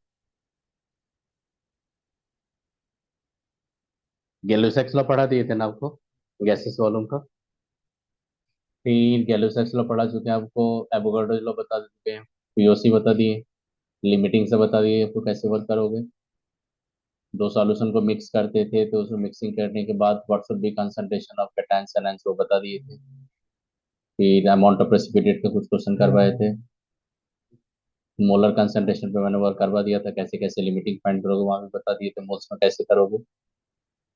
फिर मैंने आपको इंपेरिकल मॉलिक्यूलर फॉर्मूला हो गया आपका। ये जो टॉपिक है लॉ ऑफ केमिकल के उसको बताने दो। फिर कुछ एसिड बेस ट्रांजिशन का क्वेश्चन करवाएंगे। आज तो नहीं होगा, कल इसको बताने दो, लॉ ऑफ केमिकल इक्विवेलेंस होता क्या है। बोले तो वो ठीक है सर। नीट जो ना बोलना, नीट सिलेबस नहीं, इसलिए बोलेंगे नहीं। जो सिलेबस में वो नहीं, सिलेबस के बाहर नहीं पढ़ाऊंगा, फालतू पढ़ के फायदा नहीं होगा। सिलेबस से जो क्वेश्चन हो तो बना नहीं पाते, सिलेबस के बाहर पढ़ के क्या फायदा होगा? जिसको ज्ञान बांटना बांटने तो, मेरे को नहीं बांटना। ठीक। इसलिए मैं कभी भी उतना डेप्थ में ये कुछ नहीं पढ़ाता, और कितना पढ़ा दूंगा, जेईई मेन का क्वेश्चन बन जाएगा आपसे। अब देखो जो कंटेंट है, जाके देखो, जेईई मेन का क्वेश्चन बन जाएगा, नीट का क्वेश्चन बन जाएगा। मेरा उतना ही काम है, उससे ज्यादा काम नहीं है मेरा। मेरे को आपको कैम्ब्रिज ऑक्सफोर्ड में नहीं भेजना। ठीक। इसलिए मेरे को उस लेवल का नहीं चाहिए। मेरे को भेजना आपको मेडिकल कॉलेज। ठीक। वहां पे जाके रिसर्च करोगे, अच्छे करोगे तो नोबेल प्राइज मिलेगा, पेशेंट का पूलिंग होगा। यहाँ ज्यादा पढ़ के फायदा नहीं है, यहाँ ज्यादा पढ़ के हेडेक लेना ही है। आई बात समझ में? इसीलिए नोट जितना शॉर्ट हो, जितना इफेक्टिव हो, वो ज्यादा बेटर है। फालतू पढ़ के फायदा नहीं है। प्लानिंग वे में पढ़ो, टू दी पॉइंट पढ़ो, प्रैक्टिस खूब करो बेटा, क्वेश्चन खूब बनो। आई बात समझ में? ज्यादा थ्योरी तो उधर मत देखो, जितना क्लास में देते वही थ्योरी काफी, एनसीईआरटी पढ़िए। इससे ज्यादा मत देखिए कहीं की थ्योरी।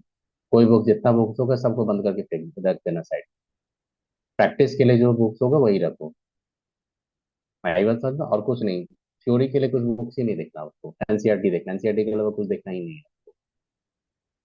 सुबह उठना, एक बार नमस्कार कर लेना, खोल लेना, शाम को एक बार नमस्कार करके बंद कर देना। फैक्ट बात है, वही आपको बेड़ा पार कर देगा। फैक्ट बात है ये, ट्रू है ये, क्योंकि क्वेश्चन का पैटर्न देखते ही है। भले ही क्वेश्चन टफ दिया था, इस बार क्या हुआ था, फिजिक्स लेंदी पूछ दिया था, लेकिन अभी भी केमिस्ट्री तो एनसीईआरटी बेस ही था। लेंदी था मानता हूँ, लेकिन एनसीईआरटी बेस ही था। लेंदी आपने क्यों बोला, क्योंकि फिजिक्स में हमें बहुत ज्यादा टाइम दिया, इसलिए आपने केमिस्ट्री को भी लेंदी बोल दिया, लेकिन केमिस्ट्री लेंदी था नहीं। उसको सेलेक्टिव क्वेश्चन था जो थोड़ा कंसेप्चुअल था, जैसे ऑप्टिकल के क्वेश्चन से एक दिया था साइक्लिक ईथर का। वो क्वेश्चन थोड़ा लॉजिकल था, उसको पकड़ना थोड़ा टफ हो जाता है आपका गिवन टाइम में टफ हो जाता है, ऐसा नहीं कि टफ है, गिवन टाइम में आपके लिए टफ है। यही एक दो क्वेश्चन छोड़ दो, नहीं था ऐसा नहीं था, वहां पे 40 क्वेश्चन बनाने वाले क्वेश्चन था। 40 क्वेश्चन बनाने वाले क्वेश्चन था वहां पे, ऐसा नहीं कि नहीं बनाने लगे। तो आपने फिजिक्स में टाइम दिया, इसीलिए बोल दिया कि केमिस्ट्री लेंदी था। केमिस्ट्री लेंदी पेपर नहीं था, फैक्ट है ये। हाँ, एक दो क्वेश्चन मैंने बोला, एक दो क्वेश्चन छोड़ के देखो, मैक्सिमम क्वेश्चन तो बनने लायक क्वेश्चन था ही। अब मैक्सिमम क्वेश्चन कहाँ से रखता है, एनसीईआरटी से रखता है, तो जब पता है आपको कहाँ से सिलेबस से आता है, क्वेश्चन कैसे आता है, तो उसी के अकॉर्डिंग क्यों नहीं पढ़ेंगे, फालतू पढ़ के फायदा क्या होगा। आई बात समझ, इसलिए फालतू पढ़ के फायदा नहीं होता, इसलिए ज्यादा ज्ञानी नहीं बनना। ना आपको बनना है, ना मेरे को दिखाना है, कोई फायदा नहीं है। ज्ञानी बांटने के लिए होगा ना, तो वो आगे आगे का प्लेटफॉर्म होता है, यहाँ नहीं, इससे ज्यादा नहीं पढ़ाते हैं। लिखो, chemical law of chemical equivalence क्या होता है, सुनो। ये बोलता है कि जब कोई रिएक्शन करवाओगे ना, अगर मान लो रिएक्शन करवाओगे, मान लो कि हाइपोथेटिकल लिए 2B लिए, यहाँ पे C+D दिया मान लो, यहाँ पे 3 लिया मैंने। पहले एक्सप्लेनेशन देता हूँ, उसको प्रूफ कर दूंगा, पहले सुनो क्या बोल रहा हूँ। अगर मैं 1 मोल ए का लेंगे, तो definitely combine with the how many moles of B, 2 moles, to give the how many moles of C, 3 moles, how many moles of D, 1 mole, ये पता चला। ये मोल्स का है। इक्वालेंट क्या बोलता है, अगर आपने वन इक्वालेंट ए को कंबाइन कराओगे, ए लोगे, तो definitely you have to take the one equivalent of B. बोला कि वन इक्वालेंट अगर ए लोगे तो बी भी आपका वन इक्वालेंट ही होना चाहिए। अगर आपने ए वन इक्वालेंट लिया, बी आपने टू इक्वालेंट लिया, तो आपका वन इक्वालेंट बी एक्सेस हो जाएगा। कॉफिशिएंट की तरफ देखेंगे ही नहीं हम लोग देखेंगे सीधा नंबर ऑफ इक्वालेंट पे। अगर ए वन इक्वालेंट मैंने ए का लिया, तो definitely have to take the one equivalent of B. और जब ये कंबाइन करेगा तो वन इक्वालेंट आपका सी भी बनाएगा, वन इक्वालेंट आपका डी भी बनाएगा। अगर आपने 0.1 इक्वालेंट अगर ए का लेंगे, और 0.1 इक्वालेंट अगर बी का लेंगे, तो 0.1 इक्वालेंट सी भी आएगा, 0.1 इक्वालेंट आपका डी भी आएगा। आई बात समझ में। मतलब ये सिंपल बोलता है कि इन एनी केमिकल रिएक्शन, नील equivalent equivalent of all reactant products are identical. आई बात समझ में, तो ये क्या होता है, लॉ ऑफ केमिकल इक्विवेलेंस। मतलब इसमें एडवांटेज क्या होगा, कि if you are not able to write the chemical reaction, अगर नहीं पता आपको, you are not able to balance the reaction. अगर मेरे को क्या करेगा कि ए का अमाउंट देगा, बी का पूछ सी का पूछेगा, तो सीधा करूंगा equivalent of A equal to equivalent of C, कर दिया। अब इक्वालेंट को मान लो कि ग्राम में दिया, तो गिवन मास बाय इक्वलेंट मास कर देंगे दोनों का, एक का मास देगा तो दूसरा मास फाइंड कर लेंगे। No need to write the reaction, no need to balance the reaction. अगर मान लो ए और बी कंबाइन किया, आपका पहला टारगेट क्या होता है, लिमिटिंग फाइंड करना। पहला टारगेट ए और बी को कंबाइन करोगे, ए का भी अमाउंट देगा, बी का भी अमाउंट देंगे, तब क्या करते हो, लिमिटिंग। अगर मैं बोलूंगा यहाँ पे 1 मोल, मान लो 2 moles of A combine with the 3 moles of B, अब find the moles of C, तब क्या करोगे, पहले लिमिटिंग फाइंड करोगे। किसमें पहले फाइंड करोगे, लिमिटिंग। और लिमिटिंग फाइंड करने के बाद आप क्या करोगे, फिर देखोगे कौन लिमिटिंग हो, उसके अकॉर्डिंग आप सी का अमाउंट फाइंड करोगे। यहाँ पे ये नहीं बोलता, ये बोलता है कि सीधा ए का इक्विवेलेंट देख लो, बी का इक्विवेलेंट देख लो, जिसका इक्विवेलेंट ज्यादा है वो एक्सेस है। कुछ करना ही नहीं है आपको, जिसका इक्विवेलेंट ज्यादा है वो एक्सेस है, तो जिसका इक्विवेलेंट कम है वो लिमिटिंग है। जितना लिमिटिंग का इक्विवेलेंट होगा, उतना इक्विवेलेंट उसका कंबाइन करेगा, तो दोनों का सब्ट्रैक्ट करेंगे तो उतना लेफ्ट कर जाएगा। आई बात समझ में, एकदम स्ट्रेट फॉरवर्ड इसका कॉन्सेप्ट होता है। अगर एक्सपर्ट रहोगे ना, तो मोल से भी बहुत इजी होता है इसका। मतलब इसका क्या होता है कि प्रैक्टिशन के थ्रू, जब आप तो नहीं रहा सिलेबस में, लेकिन इसका क्या होता है, आइडियोमेट्रिक टाइट्रेशन होता है, बहुत सारे टाइट्रेशन होता है। तो टाइट्रेशन के थ्रू जो लैब में जो होता है ना वर्क, उसके अकॉर्डिंग बहुत बड़ा क्वेश्चन फ्रेमिंग हो जाता है। लेकिन क्वेश्चन बनता है एक स्टेप में, एक वैलेंट को इक्वेट कर दो, क्वेश्चन आ गया। कई बार समझ में, तो आपको एक्सपर्ट कहाँ होना पड़ेगा, इक्विवेलेंट के कॉन्सेप्ट्स में। How to express the equivalent, how to express the milliequivalent. आई बात समझ में, अगर ये एन फैक्टर आपको पता होना चाहिए, अगर ये आपका कॉन्सेप्ट क्लियर होगा तो ये क्वेश्चन बहुत इजी होगा। अगर ये नहीं पता रहेगा तो मोल्स मेथड पे चले जाना। तो देखो क्या होता है, तो मैं बोलूंगा यहाँ पे कि लिख लो, बता देता, देखो equivalent of A equal to बोलूंगा equivalent of B, equal to बोलूंगा equivalent of C, equal to बोलूंगा equivalent of D. Moles equal बोल सकते बेटा आप? नहीं, लेकिन इक्विवेलेंट क्या बोल रहे हैं, सेम। ये क्या होगा,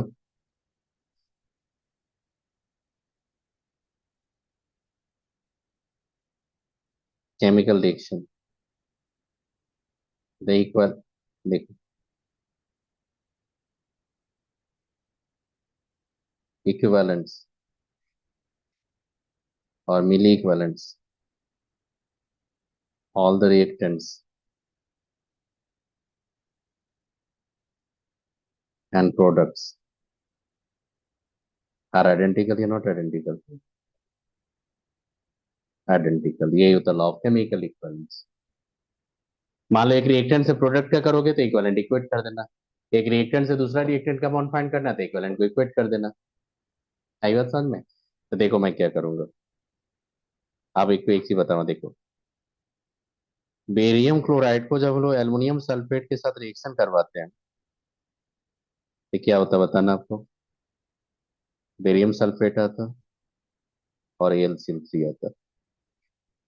आप देखना इस रिएक्शन में मैंने जो भी लिया वो सॉल्ट दिया, एसिड बेस का रिएक्शन ही नहीं, किसका रिएक्शन है, सॉल्ट।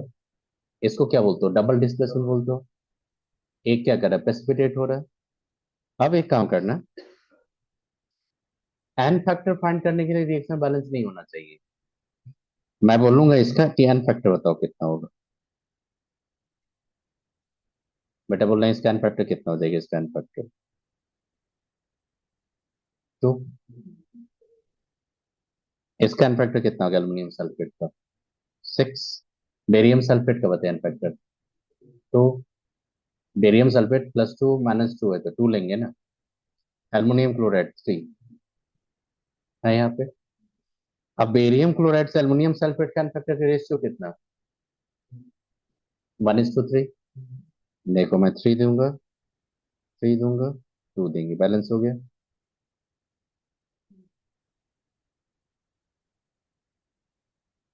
बैलेंस हो गया। आप बताइए इसका मोल्स बता रहा हूँ, मोल्स तो इसका 3 मोल्स, तो इसका कितना लेना पड़ेगा, 1, इसका 3, इसका कितना 2। नंबर ऑफ इक्विवेलेंट्स क्या होता है, मोल्स इंटू एन फैक्टर, 3 × 2, 1 × 6, 3 × 2, 2 × 6, देखो इक्वल है कि नहीं। आई बात समझ में, तो किसी भी रिएक्शन में जाओगे तो नंबर ऑफ इक्विवेलेंट हमेशा इक्वल होता है। कर लेंगे, स्टडी लगे इक्विवेलेंट कैसे इक्वल होता है, कर लीजिए और बता देता हूँ।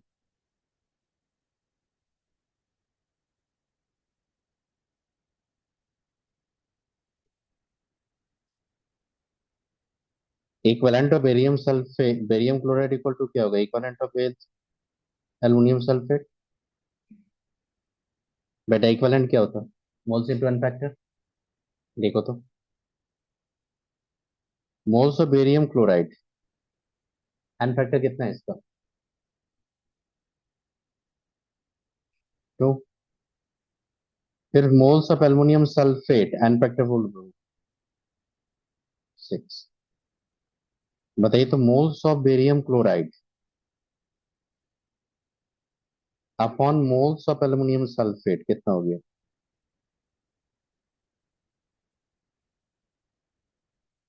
देखो तो mole ratio reciprocal to N factor है कि नहीं। और बेटा इक्विवेलेंट करोगे तो इक्विवेलेंट क्या होता है, मोल्स इंटू एन फैक्टर। जैसे मोल रेशियो लोगे तो एन फैक्टर क्या होगा, रेसिप्रोकल हो जाएगा। आई बात समझ में,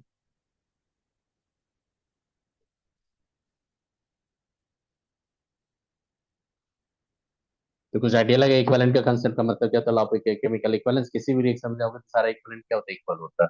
इसलिए आंख बंद करके क्वेश्चन रन लेना, इक्विवेलेंट पे जाओगे तो इक्विवेलेंट को इक्वेट कर देना, ठीक। No need to balance reaction, no need to write the detail reaction. You should, आपके पास इंफॉर्मेशन होना चाहिए, what should be reactant, what should be product, बस। राइट। कुछ नहीं करना मेरे को वहां पे। देखो कैसे वर्क करेंगे इस पे, कर ली कॉपी है? देखो, आप नोट करके लिख लो। अगर मान लो कि ए एक्स है प्लस बी वाई है, कंबाइन करके अगर मान लो कि प्रोडक्ट बनाया, देखो इसका कितना मोल है? एक्स का ए मोल, इसका कितना बी मोल। देखो इसका एन फैक्टर बोलूंगा मैं कितना, देखो इसका एन फैक्टर बोलूंगा बी, इसका एन फैक्टर बोलूंगा ए।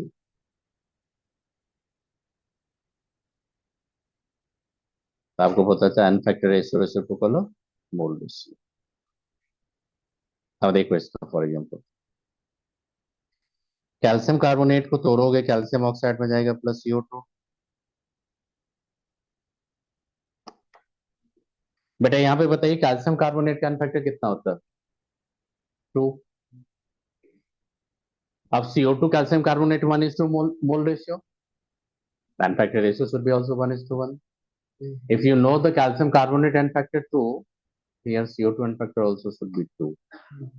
यहाँ पे इक्विवेलेंट मास कितना होगा CO2 का? 44/2। मैंने इक्विवेलेंट वॉल्यूम कितना होगा? 11.2 लीटर। अब आई बात समझ कैसे होता है ये? किसी एक कंपोनेंट का अगर एन फैक्टर पता रहेगा तो रिमेनिंग कंपोनेंट का एन फैक्टर फाइंड कर लोगे, क्योंकि मेरे को पता है n factor ratio reciprocal of mole ratio. कर लेंगे। यहाँ पे एन फैक्टर इसके कितना है बताइए? इसका एन फैक्टर कितना है? 2। इसका एन फैक्टर कितना है? 2 है, तो इसका भी एन फैक्टर क्या होगा? 2। समझ में आ गई है? क्योंकि आपको देख लो यहाँ पे, देखो moles of calcium carbonate upon क्या लिखेंगे? Moles of CO2 equal to क्या लिखेंगे? N factor of CO2 upon n factor of किसका लिखेंगे बेटा आप? Calcium carbonate. लिखोगे नहीं है? अब बताइए moles of calcium carbonate 1, moles of CO2 कितना? 1, एन फैक्टर इसका 2। एन फैक्टर फाइंड करना है किसका? ये एन फैक्टर उसका फाइंड करना था। एन फैक्टर आप लिखोगे यहाँ पे n factor of CO2 upon n factor of calcium carbonate कितना होता है बेटा? 2। अब देखो कितना आ गया? 2 आ गया। अरे देख के बता दोगे कि इसका एन फैक्टर कितना होगा रिएक्शन के थ्रू? आई बात समझ में? कर लेंगे, कुछ आइडिया लगा एन फैक्टर का? हाँ भाई, नोट करके लिख लो। ए कंबाइन किया बी से, दिया आपका C+D। मैंने क्या लिखा? नॉट बैलेंस था ये। तो मैं क्या करूंगा देखो, equivalent of A equal to क्या लिखेंगे? इक्विवेलेंट ऑफ, मान लो इसका x ग्राम दे देगा, अब बोलेगा इसका अमाउंट बताओ, तो इक्विवेलेंट किसके साथ इक्वेट करेंगे? C के साथ।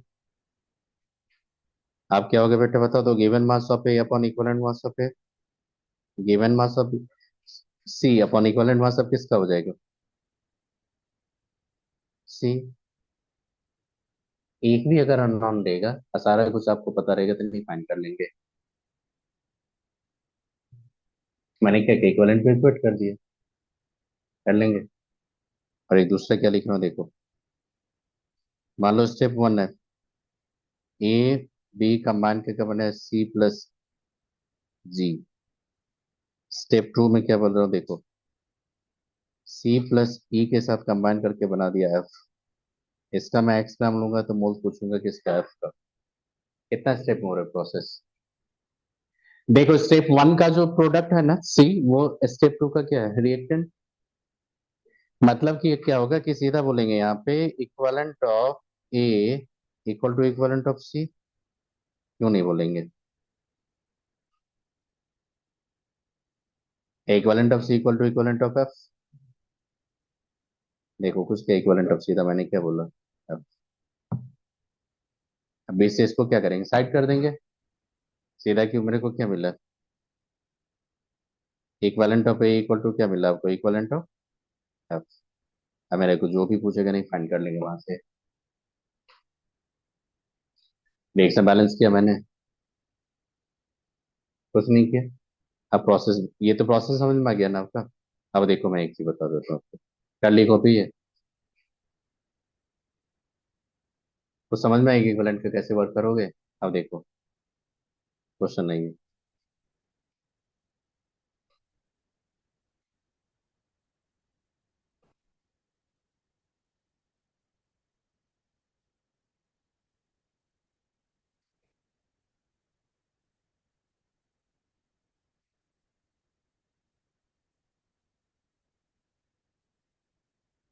ये बनाइए।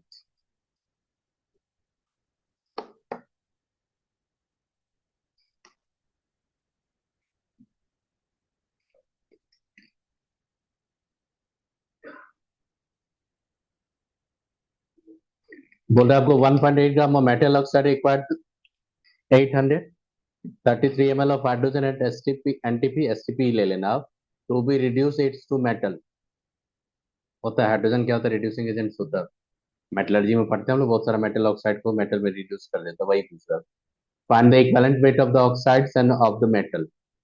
देखो मैं बना रहा हूँ एक क्वेश्चन, जो बनाने तो पहले सुनो। मेटल क्या है पता है आपको? नहीं। मेटल के बारे में बोल रही है, लेकिन मेटल क्या है तो कुछ नहीं बोला। डाइवेलेंट मोनोवेलेंट क्या है, कुछ नहीं पता है। हाइड्रोजन के साथ रिएक्शन करवा के उसको रिड्यूस किया मेटल में, ये पता है। आप खुद से बताओ, इक्वेशन लिख पाओगे? केमिकल इक्वेशन नहीं। पीओसी भी अप्लाई नहीं कर सकते हो आप। तो अपने आप पता चलेगा कि लॉ ऑफ केमिकल इक्विवेलेंस कहाँ पे वो होता है। देखो मैं क्या करूंगा। ये पता है कि मेटल ऑक्साइड जो होगा, मेटल का ऑक्साइड होगा, मेटल का ऑक्साइड है ये। मेटल ऑक्साइड बेटा किस में चला जाएगा बताओ तो? मेटल ऑक्साइड को हाइड्रोजन से जैसे रीच करेंगे तो मेटल में रिड्यूस हो जाएगा, और प्लस वाटर आएगा। ठीक। मैं क्या करूंगा देखो, मैं सीधा करूंगा equivalent of metal oxide equal to कर दूंगा इक्वलेंट ऑफ हाइड्रोजन। अब हाइड्रोजन का क्या दिया? Volume. The expression should be in the terms of volume. तो वॉल्यूम क्या होता है? Given volume by equivalent volume. Metal oxide का क्या दिया? मास। तो इक्विवेलेंट का एक्सप्रेशन होना चाहिए मास में, तो क्या होता है? गिवन मास बाय इक्विवेलेंट मास। तो देखो क्या करेंगे।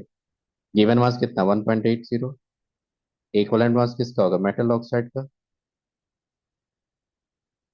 हो गया यहाँ पे। इक्वल टू क्या हो जाएगा बताइए? हाइड्रोजन कितना? 833 बाई क्या होता है? 1100, 200, 11,200। यहाँ से इक्विवेलेंट ऑफ मेटल ऑक्साइड नहीं आ सकता। Equivalent mass of metal oxide अगर आ जाएगा तो फिर मेटल तो उसमें 8 - 8 कर देंगे। देखो ना वहाँ पे, ये देखो मेटल का ऑक्साइड का है, और उसमें से देखो 8 - करके मेटल निकाला कि नहीं? तो निकालो कितना हो जाएगा equivalent mass of metal, metal oxide कितना हो जाएगा ये? 1.80 इंटू क्या करेंगे? 1100, 2000 के बाई 833 करोगे, ये वैल्यू आप कैलकुलेट करना तो आ जाएगा 24.2 आ जाएगा। चेक कर। तो इक्विवेलेंट ऑफ मेटल ऑक्साइड अगर 24.2 आया तो मेटल का कितना होगा? -8। वही तो दिया वहां पे। कर लोगे? ये खुद से करो, खुद से करो टू का।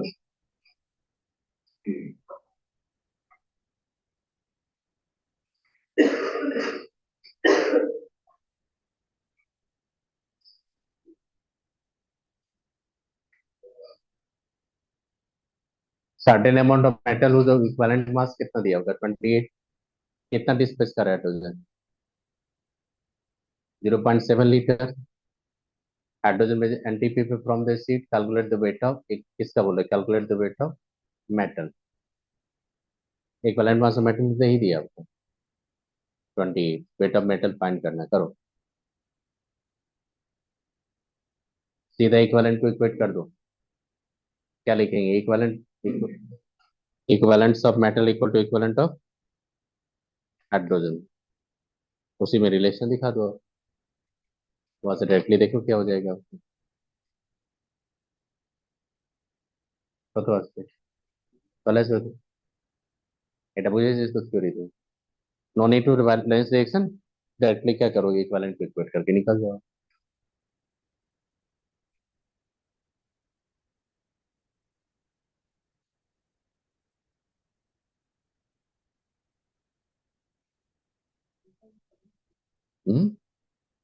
आ जाएगा, एग्जैक्ट आ जाएगा, 1.75 आ जाएगा।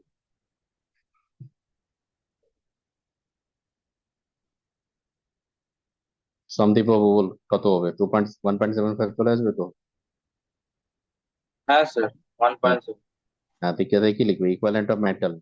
Equivalent of metal equal to की equivalent of hydrogen.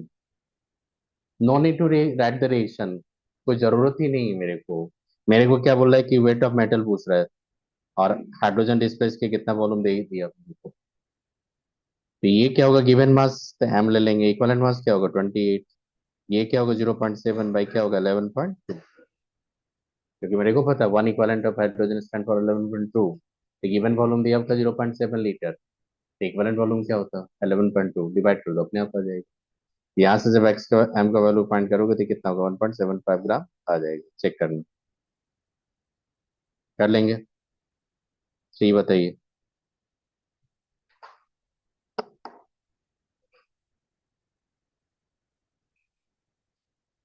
5 gram metal को कंबाइन किया तो आपने कितना ग्राम मेटल ऑक्साइड लाया? क्या पूछ रहा है आपसे? क्या लिखेंगे? Equivalent of metal equal to equivalent of metal oxide, equivalent of metal equal to equivalent of metal oxide. Simple तो थ्योरी होता है, दोनों के इक्विवेलेंट को इक्वेट कर दो अपने आप आ जाएगा।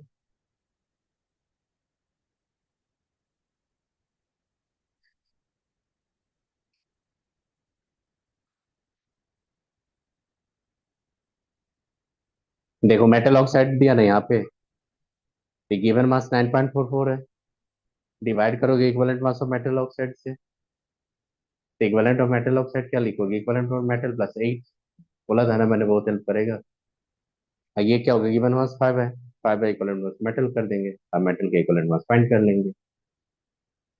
आई बात समझे कैसे करते थे? इक्विवेलेंट को इक्वेट कर दो, आ जाएगा 9.01, आपको देख लेंगे।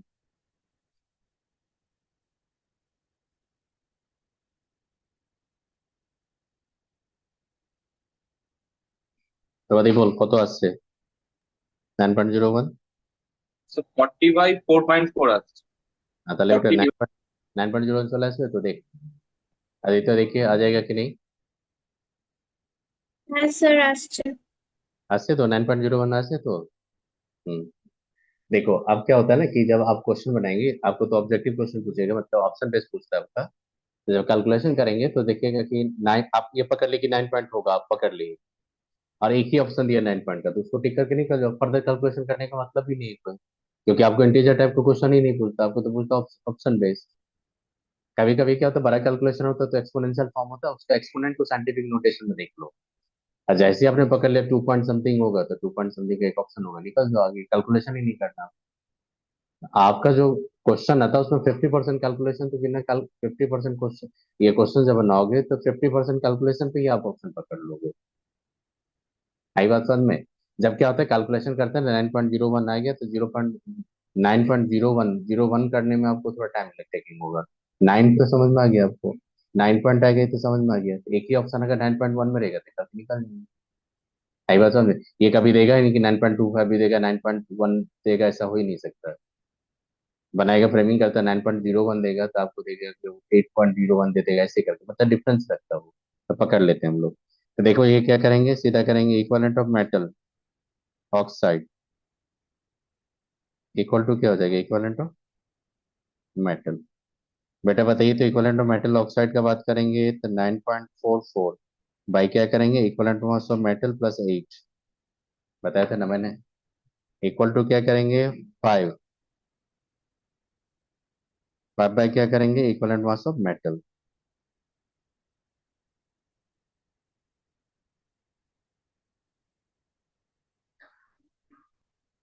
ये हो जाएगा, इक्विवेलेंट मास ऑफ मेटल लेंगे तो 5 बाई क्या हो जाएगा आपका इक्विवेलेंट मास मेटल।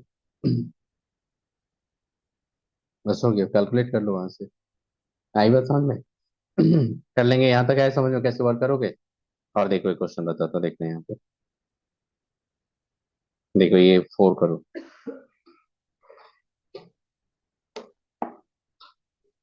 2 ग्राम मेटल को आपने डिजोल्व किया नाइट्रिक एसिड में, कन्वर्ट किया आपने मेटल नाइट्रेट में, फिर आपने nitrate when the pass then was then precipitated to give the 2.66 gram of metal chloride. देखो मेटल को आपने नाइट्रेट में कन्वर्ट किया, फिर वहां से मेटल क्लोराइड लेके आ गया, आप फिर पूरा एक इक्विवेलेंट वेट ऑफ मेटल बताओ, तो रिएक्शन तो लिख ही नहीं पाओगे। अमाउंट किसका दिया है यहाँ पे, मेटल का। अमाउंट किसका दिया, मेटल क्लोराइड का। सीधा क्या करेंगे, equivalent of metal equal to equivalent of metal chloride. आई बात समझ में, वहां से कर लेंगे, ये तो law of chemical equivalent.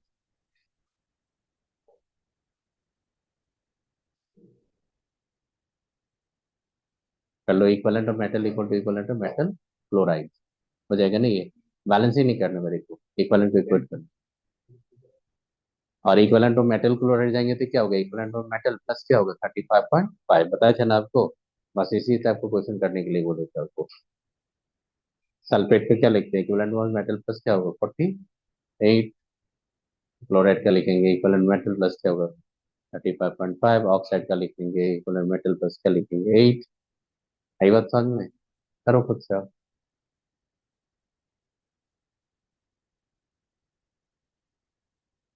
Question जब बनाने जाओगे ना तो आपको पता चलेगा कहाँ पे पीओसी लगे, कहाँ पे इक्विवेलेंस का कंसेप्ट लगेगा, आपको पता चलेगा।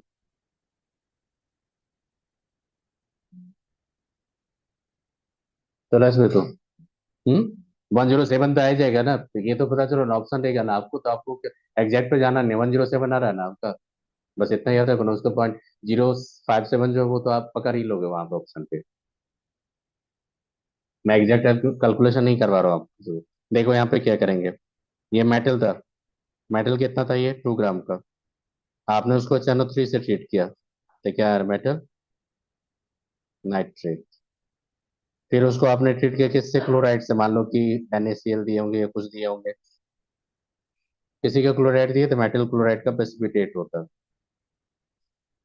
अब मेटल क्लोराइड को जो प्रेसिपिटेट हो गया यहाँ पे, तो ये देखो ये कितना दिया, इसका 2.66 ग्राम दिया, और किसी का तो दिया नहीं होता। तो क्या करेंगे, सीधा करेंगे इक्विवेलेंट ऑफ मेटल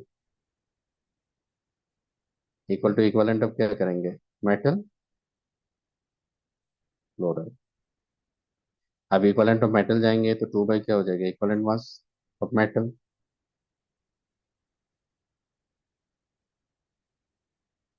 कर लेंगे। मेटल क्लोराइड का बात किया मैंने, 2.66 बाई क्या हो गया, equivalent mass of metal plus क्या होगा, 35.5। नहीं कर लोगे, जैसे जाओगे तो ये क्या हो जाएगा, EM आ जाएगा, तब अब 71 आ जाएगा, इधर 1.66 आ जाएगा, तो 1.66 का मतलब क्या होता है, 10/6। नहीं हो जाएगा 10/6, 1.66 का मतलब क्या होगा, 10/6 होता है। 10/6 का मतलब ही होता है 1.66, तो 10/6 हो जाएगा, 10/6 से कर लो। जैसे कहीं पर 10/66 ये 1.66 आएगा, कहीं भी अगर 0.6 आ रहा है, 0.6 आएगा 2/3, टू सर बाई थ्री 0.6। हाँ तो 0.6 होगा तो उसको 2/3 कर दीजिए, कैलकुलेशन इजी हो जाएगा आपका। 1.66 रहेगा तो कहीं पे 10/6 लीजिएगा, 1.33 रहेगा तो 4/3 कर दीजिए, कहीं पे कैलकुलेशन इजी हो जाता है। आई बात समझ में, तो ये सूत्र लगो कहीं कैलकुलेशन आ जाएगा, कर लेंगे। यहाँ पे क्या हो जाएगा, 107 आ जाएगा आपका, समझ में आइए। तो आपको याद रखना 1.66 होगा तो उसको हमेशा 10/3, 10 बाई क्या लेना है, 6 ले लेना। कहीं पे 1.33 रहेगा तो उसको 4/3 लेके चलना, बहुत ईजी होगा कैलकुलेशन। 0.66 रहेगा तो उसको 2/3 के इक्वालेंट ले लेना, अपने आप पता चल जाएगा आपका कैलकुलेशन, कर लोगे। समझ में आ गया इक्विवेलेंट का कैसे कंसेप्ट यूज करोगे। अब देखो यहाँ पे इक्विवेलेंट ऑफ मेटल कितना दिया, 20, मेटल ऑक्साइड पूछेगा तो ये 12 दिया तो 20 हो जाएगा, आ जाएगा। फिर और भी क्वेश्चन दिया मैं यहाँ पे, देखो इस तरह का क्वेश्चन होगा आपका। देखो ये तो बता दिए थे इस टाइप का, देखो और बता रहा हूँ, ये तो कर ही लोगे आप। देखो मेटल क्लोराइड कितना मेटल है, देखो क्लोराइड ऑफ मेटल है, इतना मेटल है तो उसमें इक्विवेलेंट मास नहीं फाइंड कर लेंगे। मेटल इतना होगा तो क्लोराइड रिमेनिंग होगा, तो क्लोराइड फॉर्मेशन मेथड से इक्विवेलेंट मास फाइंड कर लेंगे। 1 ग्राम में this metal found to displace the another metal N. अब एन का इक्विवेलेंट मास है एम और एन का फाइंड करना है, तो यहाँ से एम का फाइंड कर लेंगे इक्विवेलेंट मास, यहाँ से क्या कर लेंगे, इक्विवेलेंट मास ऑफ एन नहीं फाइंड कर लेंगे। हम्म, करोगे खुद से ही। देखो 2 ग्राम में बेरियम क्लोराइड को सॉल्यूशन को क्वांटिटेटिवली कन्वर्ट किया आपने किस में, बेरियम सल्फेट में। Find the equivalent mass of barium नहीं कर लोगे अब। क्या करेंगे, equivalent mass of barium chloride equal to equivalent mass किसका करेंगे, मतलब सीधा क्या करेंगे, 2 बाई क्या होगा, equivalent mass of barium. Plus क्या होगा 35.5, इधर 2.25 बाई क्या करेंगे equivalent mass of barium, plus क्या होगा 48 हो गया। यहाँ से फाइंड करनी है इक्विवेलेंट मास। आई बात समझ में, ये होता है इक्विवेलेंट का कंसेप्ट। और देखो एक क्वेश्चन और दिखाता तो फिर एक मिनट, जो आपने मोल्स मेथड बनाया था देखना, ये सब खुद से करना है। यहाँ पे कुछ क्वेश्चन है आपको, न्यूट्रलाइजेशन का कंसेप्ट है, बाद में बताऊंगा। एक और क्वेश्चन दिखाना जाएगा, देख लेंगे यहाँ पे स्पेसिफिक ग्रेविटी, ये क्वेश्चन देखिए ये न्यूट्रलाइजेशन का ये क्वेश्चन आपको यही दो पढ़ाना अभी। थर्ड अब छोड़ दिएगा, थर्ड मैं बाद में बताऊंगा। थर्ड जो क्वेश्चन पार्ट है ना उसका बाद में बताऊंगा आपको, 1 and 2 आपको रिपोर्ट करना। 1 gram of magnesium is burned in the closed vessels containing the 0.5 gram of oxygen। आप याद करो 1 ग्राम को आपने 0.5 ग्राम ऑफ ऑक्सीजन से आपने कंबाइन किया, करवाया था कि नहीं?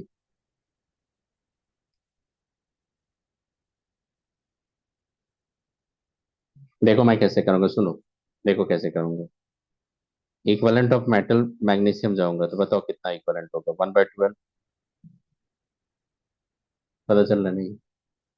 आप क्या करोगे, इक्वलेंट ऑफ ऑक्सीजन जाऊंगा 0.5/8, ये 1/16। दिख रहा है कि इक्वलेंट ऑक्सीजन लेस है, ऑक्सीजन लिमिटिंग होगा, मैग्नीशियम एक्सेस होगा, कुछ करना पड़ा। इक्वलेंट आ गया यहाँ पे, देखो equivalent of magnesium is greater than equivalent of oxygen, इसीलिए oxygen act as limiting reagents. पकड़ लिया, हो गया। अब देखो क्या हो जाएगा, इक्वलेंट ऑफ मैग्नीशियम लेफ्ट तो 1/12 माइनस 1/16। देखो 1/12 इक्वलेंट आपने मैग्नीशियम लिया था, और उसमें से मैग्नीशियम ऑक्साइड का फॉर्मेशन किया आपने, तो 1/16 इक्वलेंट आपका ऑक्सीजन कंज्यूम होगा। तो 1/16 तो आपका भी इक्वलेंट कंज्यूम होगा ना, कि सारा इक्वलेंट इक्वल होता ही है। तो बताओ तो अमाउंट ऑफ मैग्नीशियम लेफ्ट क्या करेंगे आप यहाँ पे, 12 × 1/12 माइनस 1/16 करेंगे, हो जाएगी ये। 12 जाएंगे 1 माइनस क्या होगा 12/16, जैसे करोगे तो ये क्या होगा 3 बाई क्या हो जाएगा 4, नहीं हो जाएगा? 3/4 का मतलब क्या होता है 0.75, 0.75 को जैसे करेंगे तो 0 पॉइंट क्या हो जाएगा 25 आ जाएगा कि नहीं, ग्राम बताओ। मोल से करो ना इसको कैलकुलेशन, बहुत टाइम लगता है, याद करो। मैंने किससे करवाया, इक्विवेलेंट से, सीधा इक्विवेलेंट को फाइंड कर लिया। जैसे ही आप कुछ नहीं करना, सारा इक्विवेलेंट अगर पता रहेगा ना आपको, तो जिसका इक्विवेलेंट ज्यादा होगा वो एक्सेस होता है, जिसका इक्विवेलेंट कम होता है वो लिमिटिंग। लिमिटिंग का जितना इक्विवेलेंट लोगे उतना इक्विवेलेंट आप दूसरा एक्सेस जाएगा, तो एक्सेस कितना बचेगा, तो whatever the equivalent of excess minus क्या होगा इक्विवेलेंट ऑफ लिमिटिंग एजेंट, उतना आपका लेफ्ट होगा। कर लोगे? आई बात समझ में? अगर मेरे को ये समझ में आया आपको, यहाँ तक आया समझ में, वो आगे का टॉपिक और न्यूट्रलाइजेशन से मैं आगे बताऊंगा, अभी नहीं। ये न्यूट्रलाइजेशन से कंसेप्ट है, ये सब आगे बताऊंगा।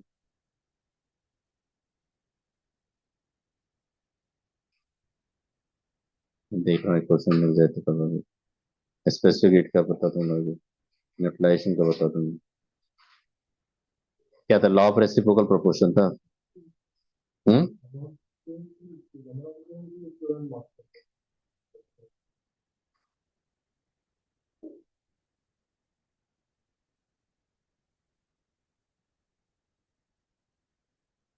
हो गया।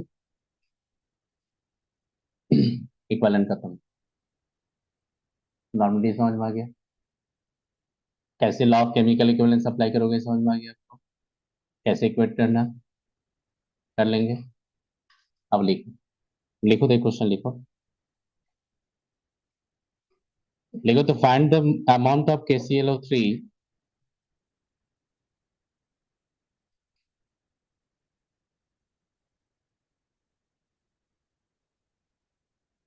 लिखो find the amount of KClO3 must be decompose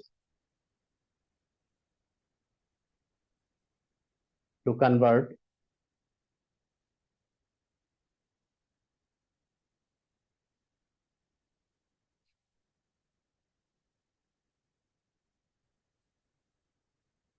must be decomposed.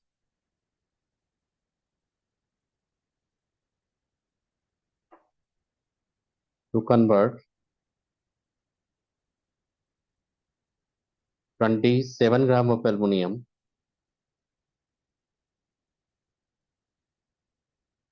into aluminum oxide.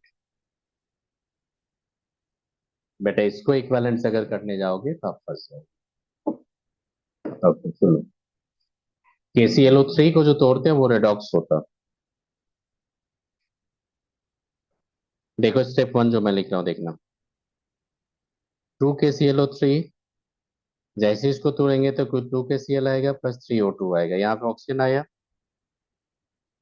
Step 2 जाएंगे. एल्युमिनियम को कंबाइन करेंगे ऑक्सीजन से, क्या बनेगा आपका Al2O3.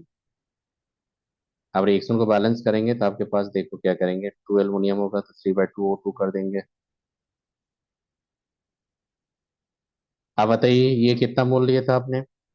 2 मोल. तो 2 मोल लोगे तो ये कितना लेना पड़ेगा? 3 मोल्स. अगर इसका 1 मोल लेंगे तो ये कितना लेना पड़ेगा? 3/4 मोल्स. ये पता चला आपको? अरे उसका देखो ना आप क्या करेंगे. 3/4 मोल्स होगा कि नहीं? अब देखो 3/4 मोल्स, ये देखो 3 मोल्स इसको लोगे तो इसका कितना लेना पड़ेगा? 2 मोल्स. अब देखो यहाँ पे क्या होगा. सीधा कर लेंगे. Moles of KClO3 equal to बेटा क्या हो जाएगा देखना यहाँ पे. 2/3 इंटू मोल्स ऑफ किसका हो जाएगा? ऑक्सीजन.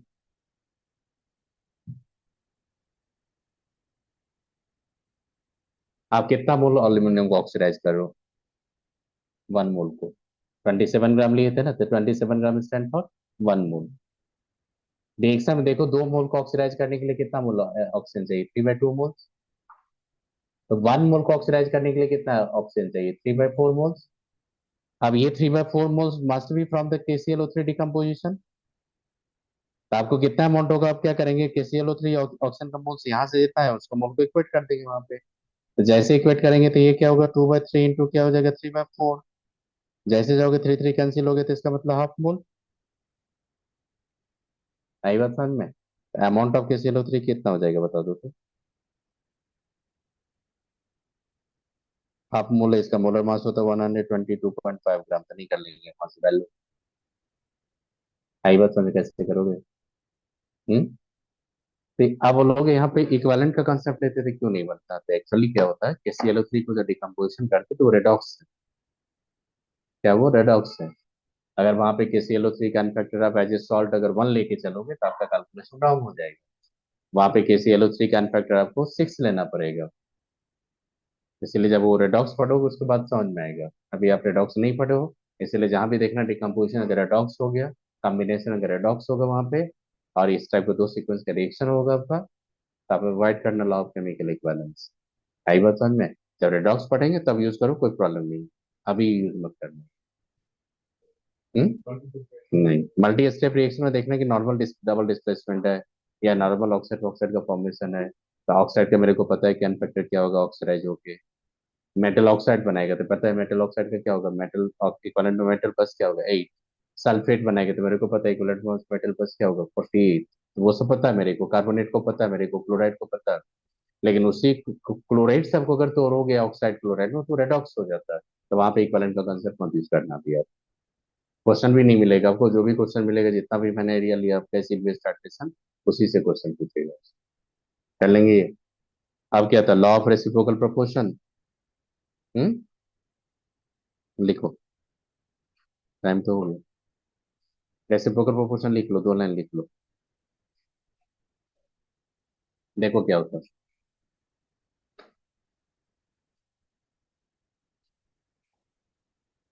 नीट के लिए नहीं, अभी बता रहा हूँ.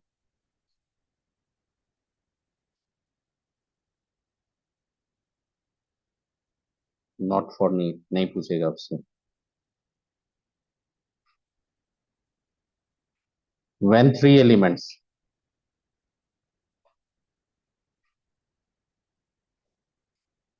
combine to give only 3 compounds,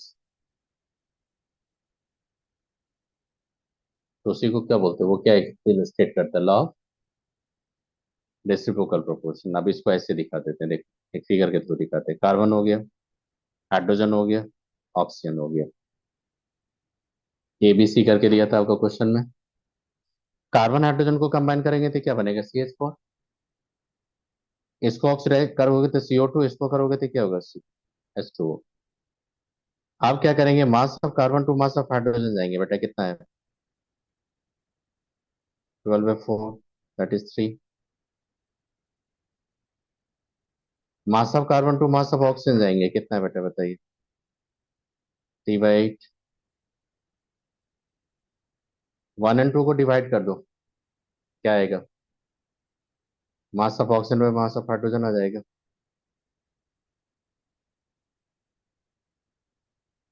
8:1।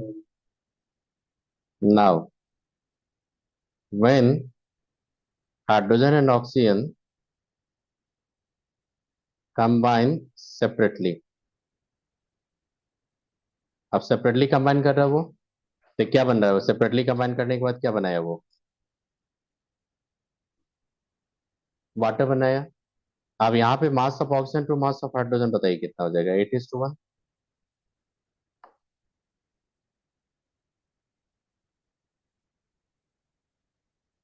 ये इक्वेशन 3 था, इक्वेशन 4 देखो, इक्वेशन 3 कहाँ से आया, इक्वेशन 3 कहाँ से आया, मास ratio of the two elements that combine with the fix mass of third elements. तो मैंने किसका मास पूरा दिया वहां पे, कार्बन का, तो इसका मास ऑफ कार्बन क्या किया मैंने, फिक्स कर दिया।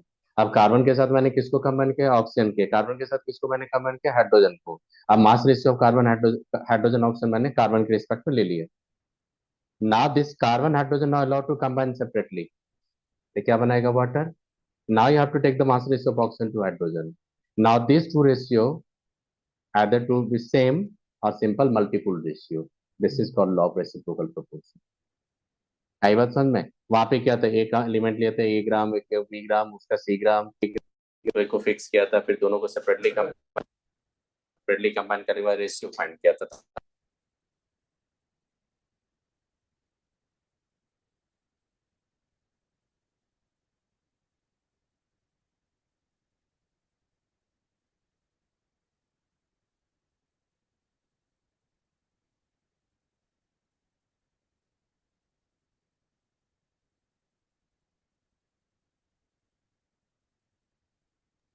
सर म्यूट है आज। आपको क्या होता है ये, मैंने क्या बोला आपको, आपको पकड़ना है अभी कि जैसे 3 एलिमेंट के बारे में बोलेगा आपको, 3 कंपाउंड वहां पे फॉर्म कर रहा है, तो इलस्ट्रेट कर law of reciprocal proportion, right. उसको इलस्ट्रेट करने के लिए आपको कभी नहीं पूछेगी, क्योंकि ऑब्जेक्टिव टाइप का क्वेश्चन होता है, तो आपको अपने आप पकड़ लोगे क्वेश्चन, राइट। थ्योरी का मैंने एक पार्ट कंडीशन बता दिया, कंडीशन से क्वेश्चन बन जाएगा। इसका जो एक्सप्लेनेशन था वो मैंने दे दिया। थ्योरी जो होता है, जो रेशियो होना चाहिए, मैं लिख के, टाइम हो गया, मैं लिख के वहां पे भेज देता हूँ अभी, जस्ट वहां पे समझ में आ गया रेसिप्रोकल। अब वहां पे क्वेश्चन जाके बनो, बन जाएगा आपसे, ठीक। नेक्स्ट डे सिर्फ स्टैटिस्टिक्स पे पढ़ाऊंगा कुछ, और एक दो थ्योरी देखता हूँ, कुछ बचा होता है और कमेंट कर लूंगा, आई थिंक नहीं बचा, फिर स्ट्रक्चर ऑफ डाटा मैं स्टार्ट कर दूंगा, ठीक है।